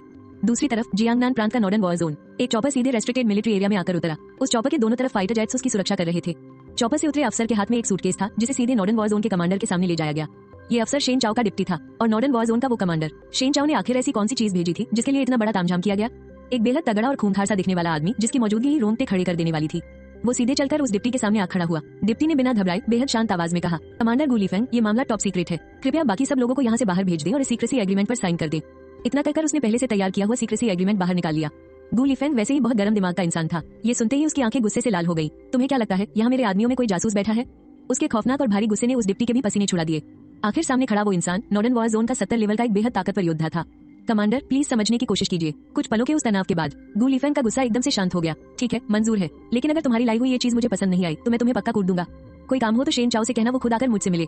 वो और शेन चाओ कभी क्लासमेट हुआ करते थे। भले ही शेन चाओ अब एक मेजर जनरल बन गया था और मेन वॉर जोन में तैनात था, पर उसे इस बात का रत्ती भर भी खौफ नहीं था। हाथ हिलाकर इशारा करते ही तंबू में मौजूद बाकी सभी लोग बाहर चले गए और फिर गु लिफेंग ने गोपनीयता समझौते पर हस्ताक्षर कर दिए। इसके बाद ही एडजुटेंट ने बक्सा खोला और उसमें से एक धनुष निकाला। मुझे लगा कोई बहुत बड़ा खजाना होगा, लेकिन ये तो बस एक 40 लेवल का धनुष है। मुफ्त में भी मिले तो भी मुझे नहीं चाहिए। रुको, कुछ गड़बड़ है। क्या इसके स्टेट सच में सिर्फ 40 लेवल के हैं? गु लिफेंग ने 40 लेवल के अनगिनत हथियार देखे थे, लेकिन इतने खतरनाक स्टेट्स वाला हथियार उसने सच में अपनी जिंदगी में पहली बार देखा था। खासकर वो स्किल जिससे सीधे खून कम होने का चांस है। ये तो किसी भी बॉस को मारने के लिए एकदम परफेक्ट है। ये हथियार आखिर आया कहाँ से? गु लिफेंग ने उत्सुकता से पूछा। एडजुटेंट ने अपना सिर हिलाया और फीकी मुस्कान के साथ कहा, माफ कीजिएगा सर, ये मैं सच में आपको नहीं बता सकता। और हाँ, ये हथियार आपको सिर्फ टेस्ट करने के लिए दिया गया है। टेस्टिंग के बाद मुझे इसे वापस लेकर जाना होगा। ये सुनते ही गु लिफेंग का गुस्सा फिर से भड़क उठा। वापस लेकर जाना होगा? तुम्हें पता भी है कि अगर ये हथियार यहीं रह जाए तो हमें कितनी बड़ी मदद मिलेगी? एक अच्छा हथियार जवानों की जान बचा सकता है और डंजन क्लियर करने के चांसेस भी बढ़ा सकता है। ऐसे में भला गु लिफेंग बेचैन कैसे नहीं होता? 70 लेवल के एक बेहद ताकतवर इंसान के सामने एडजुटेंट की तो जैसे बोलती ही बंद हो गई थी। उसकी हालत बहुत खराब थी। सर कृपया मुझे मुश्किल में मत डालिए। ये सब हेडक्वार्टर का फैसला है। मैं तो बस एक संदेश पहुंचाने वाला हूँ। लेकिन हाँ, मैं ये गारंटी दे सकता हूँ कि भविष्य में ऐसे हथियारों की कोई कमी नहीं होगी। ये और भी ज्यादा आएंगे और तो और। इस हथियार को अभी बस एक ही बार अपग्रेड किया गया है। इसमें और भी बहुत ताकत भरी जा सकती है। गु लिफेंग का ध्यान तब जाकर इसके अपग्रेड लेवल पर गया और उसने जल्दी से चेक किया। सच में इसे सिर्फ एक बार अपग्रेड किया गया है। इसका मतलब है कि इस 40 लेवल के हथियार को अभी और भी ज्यादा खतरनाक बनाया जा सकता है। ठीक है, लेकिन क्या तुम मुझे जरा सी भी जानकारी नहीं दे सकते? एडजुटेंट ने कुछ पल सोचा और हार मानते हुए एक गहरी सांस ली। गोपनीयता समझौते के मुताबिक मैं आपको सिर्फ इतना ही बता सकता हूँ कि ये हथियार 12वीं क्लास के एक स्टूडेंट ने बनाया है। 12वीं क्लास का स्टूडेंट? गु लिफेंग की आंखें फटी की फटी रह गई। हैरानी के मारे उसकी आवाज भी काफी तेज हो गई थी। इस बीच लिनफेंग अपने कमरे में जैसे दुनिया ही भूल चुका था। किसी भी दूसरे फोर्जर को कभी इतनी शानदार सुविधाएं नहीं मिली थी। उसे बस फोर्जिंग करके अपग्रेड करना था और अपना स्किल लेवल बढ़ाना था। बाकी किसी चीज की कोई परवाह नहीं। जब पूरा देश ही आपका सपोर्ट कर रहा हो तो मजा ही आ जाता है। वहीं दूसरी तरफ प्रिंसिपल के ऑफिस में शेन चाओ, जियांग चुवान और खुद प्रिंसिपल लियू डिफा एक दूसरे का मुंह ताक रहे थे। कमरे का माहौल बहुत ही गंभीर और तनावपूर्ण था। इतना बड़ा टैलेंट हमारे जियांगनान प्रांत में सामने आया है तो वो सिर्फ और सिर्फ हमारे जियांगनान का ही है। बाकी प्रांतों के लोग भला उसे हमसे छीनने वाले कौन होते हैं? दरअसल ये सब इसलिए हो रहा था क्योंकि सबको खबर लग चुकी थी। दूसरे प्रांतों और मिलिट्री बेस के बड़े बड़े लोग यहाँ आने वाले थे। लिनफेंग की उस गॉड लेवल फोर्जिंग पावर की बात अब किसी से छुपाई नहीं जा सकती थी और छुपानी चाहिए भी नहीं। इसलिए गवर्नर जो हाओयू ने वापस जाते ही सबसे पहले इस बात की रिपोर्ट ऊपर भेज दी थी और इसी वजह से बाकी प्रांतों और मिलिट्री के सभी बड़े अफसर यहाँ खींचे चले आ रहे थे। अब किया भी क्या जा सकता है? जियांग चुवान ने भी अपनी लाचारी जताते हुए कहा। प्रिंसिपल लियू डेफा ने भी हार मानते हुए अपना सिर हिलाया। लिनफेंग ने कुछ ज्यादा ही तहलका मचा दिया है। उसकी ताकत हदों के पार है। अकेले हमारे जियांगनान प्रांत के बस की बात नहीं है कि उसे यहाँ रोक सके। इससे तो अच्छा है कि हम अभी ही उस पर अपना अच्छा इंप्रेशन छोड़ दें। क्या पता भविष्य में वो हमारे जियांगनान प्रांत पर कुछ खास मेहरबानी कर दे। ये सुनकर शेन चाओ और जियांग चुवान का मन थोड़ा शांत हुआ। देश चाहे लिनफेंग के लिए कुछ भी सोचे और कोई भी फैसला ले, लिनफेंग का असली घर तो जियांगनान प्रांत ही रहेगा और अपने घर वालों के लिए वो कोई ना कोई भलाई तो जरूर करेगा। एक जीनियस की चमक कुछ ज्यादा ही तेज होती है, लेकिन हमारे लिए तो ये कोई अच्छी बात साबित नहीं हुई। शेन चाओ ने आसमान की तरफ देखकर एक गहरी आह भरी। उसके दिल में बहुत सी भावनाएं उमड़ रही थी। खैर छोड़ो, अभी उसने जिन हथियारों को अपग्रेड किया है सबसे पहले ये हमारे जियांगनान मिलिट्री रीजन को दे दो, है ना? जियांग चुवान ने खींचते हुए अपनी आंखें घुमाई। तुम्हें क्या लगता है इसका फैसला मैं कर सकता हूँ? ये भी काम नहीं करेगा तो आखिर हमें करना क्या चाहिए? शेन चाओ ने बेबसी से अपने दोनों हाथ फैला दिए। वो साफ तौर पर हमारे जियांगनान प्रांत का जीनियस है। मैंने खुद पीछे हटकर समझौता किया, क्या इतना भी काफी नहीं है? इस मामले में हमें देश के आदेशों का पालन करना होगा। अभी हमारा मुख्य काम यह है कि हम लिनफेंग की सुरक्षा और उसकी जिंदगी को सबसे ऊपर रखें। फिर अगर लिनफेंग जियांगनान प्रांत छोड़ भी देता है और हम उससे मदद मांगे तो क्या वो मना कर पाएगा? जियांग चुवान ने बड़ी गंभीरता से समझाया। जैसे कि क्या? शेन चाओ ने त्योरियां चढ़ाई। जैसे कि लिनफेंग के माता पिता को भी खास वीआईपी सुविधाएं देना। लिनफेंग की एक छोटी बहन भी है और यहाँ तक कि उसकी वो फीमेल टीचर भी। उसके साथ भी लिनफेंग का रिश्ता काफी अच्छा है। अभी हमें उनके इस रिश्ते को और मजबूत बनाना है। फिर जब मदद मांगने का वक्त आएगा तो हम इन्हीं लोगों को आगे कर देंगे। ये तो पक्का काम कर जाएगा। शेन चाओ ने इम्प्रेस होकर अपना अंगूठा दिखा दिया। मानना पड़ेगा, तुम बड़े शातिर हो। लिनफेंग के लिए तुमने सच में बहुत पापड़ बेले हैं। यहाँ तक कि तुमने तो हनी ट्रैप वाला दांव भी खेल लिया। वैसे क्या लिनफेंग अभी थोड़ा छोटा नहीं है? ये सुनते ही जियांग चुवान के बाल गुस्से से खड़े हो गए।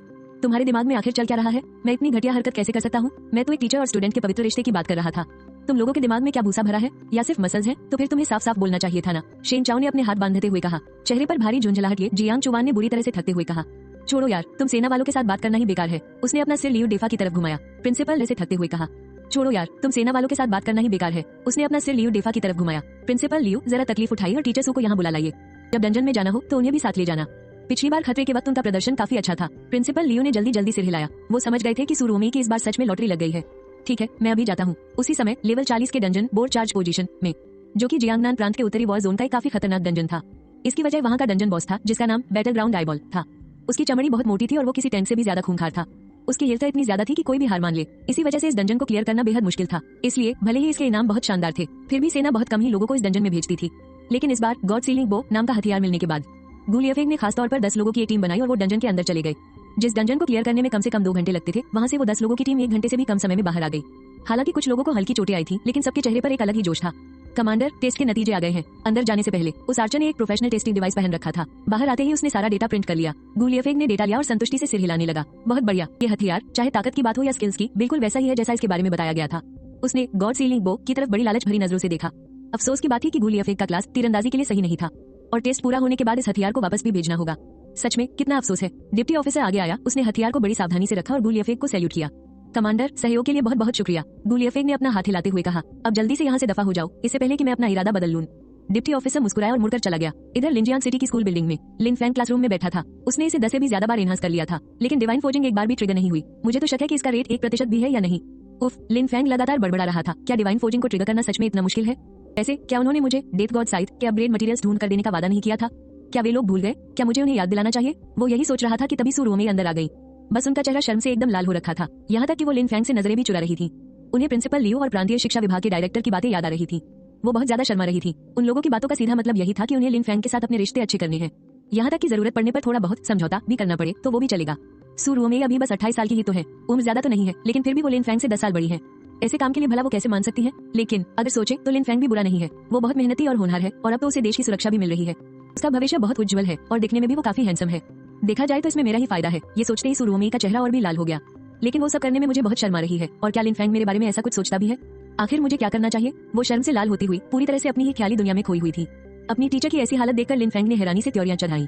टीचर सू, क्या आप ठीक है? उसने पास जाकर चिंता से पूछा। सू रुओमेई जैसे नींद से जागी और हड़बड़ाकर सिर हिलाने लगी। मैं ठीक हूँ। आप ठीक है तो अच्छी बात है। मुझे बहुत भूख लगी है, चलिए खाना खाने चलते हैं, लिन फैंग ने मुस्कुराते हुए कहा। उसकी आंखों में एक सच्ची और मासूम चमक थी। मैं भी क्या क्या सोच रही हूँ। मेरे और लिन फैंग के बीच सिर्फ एक टीचर और स्टूडेंट का रिश्ता है।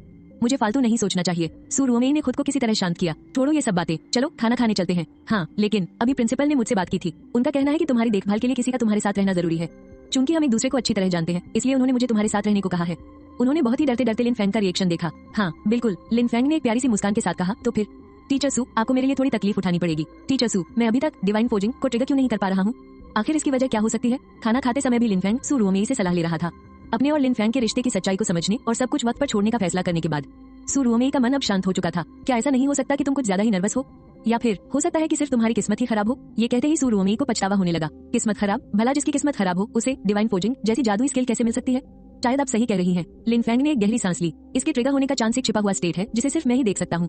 डिवाइन फोर्जिंग के ट्रिगर होने का चांस 2% है, लेकिन मुझे लगता है कि यह सिर्फ 1% ही है, या शायद उससे भी कम। अगर मेरे डेट साइट ने पहले ही डिवाइन फोर्जिंग को ट्रिगर नहीं किया होता तो मुझे पक्का शक होता कि यह स्किल ही नकली है। शायद मैंने अभी बहुत कम ही हथियारों को अपग्रेड किया है। खाना खाने के बाद लिन फैंग और सू रुओमेई वापस क्लासरूम में आ गए। उन दोनों के एक साथ मिलकर काम करने से लिन फैंग की फोर्जिंग की स्पीड भी काफी तेज हो गई थी। डिंग, एक जानी पहचानी आवाज गूंजी। फोर्जिंग स्पेस से एक शानदार चेस्ट प्लेट बाहर निकल कर आई। लिन फैंग की नजर सीधे उसके आखिरी स्टेज पर गई। Divine forging effect, Holi light shield. जब एचपी 30% से कम होगी तो ये शील्ड अपने आप एक्टिवेट हो जाएगी। शील्ड का डिफेंस यूजर के डिफेंस के बराबर होगा और शील्ड की एचपी 3 लाख होगी। यह इफेक्ट देखते ही लिन फैंग की तो जैसे सांसें ही अटक गई। अगर यह शील्ड एक्टिवेट हो जाए तो इसकी एचपी किसी 30 लेवल के बॉस के बराबर होगी। किसी टैंक प्लेयर के लिए तो यह एकदम बेस्ट है। आखिरकार मैंने कर दिखाया, बगल में खड़ी सू रुओमेई ने भी जल्दी से पूछा। लिन फैंग ने सीने का कवच सू रुओमेई को थमा दिया। आखिरी दिव्य प्रभाव देखने के बाद हैरानी से सू रुओमेई का मुंह खुला का खुला रह गया। वाह, कितना जबरदस्त असर है। इसने तो बिल्कुल निराश नहीं किया। लिन फैंग ने आखिरकार राहत की सांस ली। उसकी दिव्य धलाई महज कोई दिखावा नहीं थी। दोनों उस उपकरण को लेकर प्रिंसिपल के ऑफिस पहुंचे। जियांग चुवान उपकरण की खूबियां देखकर खुशी से उछल पड़ने वाले थे। यह उपकरण सच में बहुत ही ज्यादा ताकतवर था। मैं दावे के साथ कह सकता हूँ कि 60 लेवल के उपकरणों में भी इससे बेहतर शायद ही कोई हो। शेन चाओ भी इसकी खूबियां देखने के बाद इतना खुश था कि उसकी मुस्कान रुकने का नाम ही नहीं ले रही थी। अगर यह उपकरण उत्तरी युद्ध क्षेत्र में भेज दिया जाए तो वो लड़का गू लियाफेंग तो घुटनों पर बैठकर मेरा शुक्रिया अदा करेगा। उसने तुरंत लिन फैंग की ओर देखा। उसकी आंखें उसी पर टिकी थी। लिन फैंग, क्या तुम इस उपकरण को हमारे जियांगनान प्रांत के उत्तरी युद्ध क्षेत्र को देने के लिए तैयार हो? लिन फैंग बिल्कुल उलझन में था। उसका काम सिर्फ उपकरणों को बेहतर बनाना था। क्या अब उसे इनके बंटवारे का भी जिम्मा संभालना है? लीडर, ये तो आपको तय करना है ना। भला आप मुझसे कैसे पूछ सकते हैं? असल में शेन चाओ बस एक चाल चलना चाहता था। अगर लिन फैंग मान गया तो फिर बाकी लोग क्या ही कह सकते थे। लेकिन अफसोस, लिन फैंग उसकी बातों में बिल्कुल नहीं आया। पास खड़े जियांग चुवान ने तुरंत कहा, मजाक करना बंद करो। ये सारे उपकरण ऊपर सौंपे जाएंगे और फिर सबका बंटवारा एक साथ होगा। हम अपनी मर्जी से इन्हें कैसे बांट सकते हैं? शेन चाओ, तुम अपनी हद से बाहर जा रहे हो। शेन चाओ ने जियांग चुवान को गुस्से से घूरा। तुम बूढ़े इंसान, तुम गैरों की तरफदारी कैसे कर सकते हो? हम सब जियांगनान प्रांत के हैं और लिन फैंग हमारे जियांगनान प्रांत का होनहार लड़का है। भला हम इसे दूसरों के साथ क्यों बांटे? ये सब देखकर लिन फैंग को आखिरकार समझ आ गया कि ये लोग उसे अपनी तरफ करने के लिए लड़ रहे थे और इस कहानी के हीरो के तौर पर उसे मन ही मन बहुत खुशी हो रही थी। हालांकि वो यहाँ इन बड़े लोगों की लड़ाई देखने नहीं आया था। उसका अपना एक मकसद था। उसने कहा, लीडर, आपने पहले मुझसे वादा किया था कि आप डेथ साइट को और ताकतवर बनाने के लिए मेरे लिए चीजें ढूंढेंगे। क्या वो वादा अभी पक्का है? जियांग चुवान को जाहिर तौर पर यह बात पता थी, लेकिन उसके पास संसाधनों का इस्तेमाल करने का कोई हक नहीं था। लिन फेंग इस बारे में, इससे पहले कि वो अपनी बात पूरी करता, पास खड़े शेन चाओ ने तुरंत आगे बढ़कर लिन फेंग का हाथ पकड़ लिया।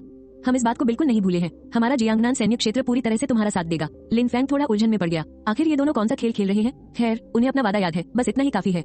ठीक है, तो मैं वापस जाकर अपना काम जारी रखता हूँ। शेन चाओ ने बड़े ही प्यार से लिन फेंग की पीठ थपथपाई। लिन फेंग, हालांकि उपकरणों को बेहतर बनाना बहुत जरूरी है, लेकिन तुम्हारी सेहत उससे भी बढ़कर है। तुम्हें काम के साथ साथ आराम का भी ध्यान रखना चाहिए। टीचर सू, मैं लिन फेंग को आपके भरोसे छोड़ रहा हूँ। इस बात का ख्याल रखना कि उसे ज्यादा थकान न हो। सू रुओमेई ने मुस्कुराते हुए सिर हिलाया। मैं इस पर नजर रखूंगी। लिन फेंग और सू रुओमेई के वहां से जाने के बाद जियांग चुवान ने शेन चाओ को घूरते हुए पूछा, तुम आखिर करना क्या चाहते हो? शेन चाओ ने मुंह बनाते हुए कहा, तुम्हें मेरे सेना के मामलों में दखल देने की कोई जरूरत नहीं है। हाँ, और सुनो, लिन फेंग के डेथ साइट को अपग्रेड करने वाले सामान की लिस्ट मुझे भी भेज देना। लिन फेंग को बिल्कुल भी उम्मीद नहीं थी कि सुबह ही उसने डेथ साइट को मजबूत करने की बात की थी और दोपहर तक सारा सामान उसके पास आ भी गया। लिन फेंग को थोड़ा अजीब लग रहा था। तुम्हें जो चीजें चाहिए वे बहुत कीमती हैं, इसलिए हम ज्यादा मात्रा में इन्हें नहीं ढूंढ पाए, लेकिन तुम चिंता मत करो, हमारा जियांगनान सैन्य क्षेत्र तुम्हारे अपग्रेड के सामान का पूरा इंतजाम करेगा। शेन चाओ ने पूरी ईमानदारी के साथ कहा। लिन फेंग को पहले से ही इसका अंदाजा था। आखिरकार डेथ साइट को अपग्रेड करने वाली चीजें पहले ही बहुत कम मिलती हैं। अगर उसे 2 हिस्सों से कम न मिले तो उसे कोई एतराज नहीं था। किसने सोचा था कि शेन चाओ की अगली बात सुनकर उसके तो होश ही उड़ जाएंगे। मैंने बड़ी मुश्किल से यहाँ 30 हिस्से जुटाए हैं। लिन फेंग, तुम्हारे लिए इसे 5 तक अपग्रेड करने के लिए ये काफी होने चाहिए, है ना? 30 हिस्से सुनकर तो लिन फेंग भी पूरी तरह से चौंक गया। सच में, जैसा शेन चाओ ने कहा था, 30 हिस्से उसे 5 तक अपग्रेड करने के लिए सच में काफी थे, लेकिन उसे शेन चाओ की उस मुस्कान के पीछे कोई गहरी चाल नजर आ रही थी। लिन फेंग, ये सारी सामग्रियां बहुत ही कीमती हैं। हमारे जियांगनान मिलिट्री बेस का ये पूरा का पूरा स्टॉक है। तुम्हें नहीं पता कि इन्हें पाने के लिए हमारे कितने साथियों ने अपनी जान की बाजी लगाई है, कितना सारा समय बर्बाद हुआ और कितने सारे हथियार नष्ट हो गए। उसकी बातों को हद से ज्यादा बढ़ता देख लिन फेंग ने उसे तुरंत बीच में ही रोक दिया। बॉस, आपके मन में जो भी है सीधे सीधे बता दीजिए ना। बगल में खड़ी सू रुओमेई का भी ये सब सुनकर सिर चकरा रहा था। जियांगनान मिलिट्री बेस का एक इतना बड़ा जनरल भला एक चालाक व्यापारी की तरह क्यों बर्ताव कर रहा है? शेन चाओ ने अपने हाथ मले इधर उधर देखा और दरवाजा बंद करने के बाद ही वापस लिन फेंग के पास लौट आया। उसने अपनी जेब से एक कॉन्ट्रैक्ट निकाला और लिन फेंग के सामने कर दिया।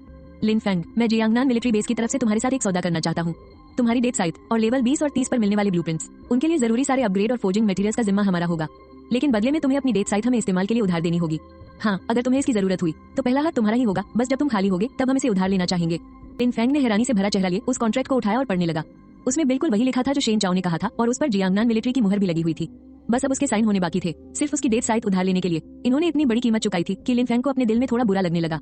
बॉस, आपको ये सब करने की जरूरत नहीं थी। अगर आपको इसे इस्तेमाल करना है तो बस ले जाइए। देश ने उसके लिए इतना कुछ किया है तो वो भला इस एहसान को कैसे भुला सकता था?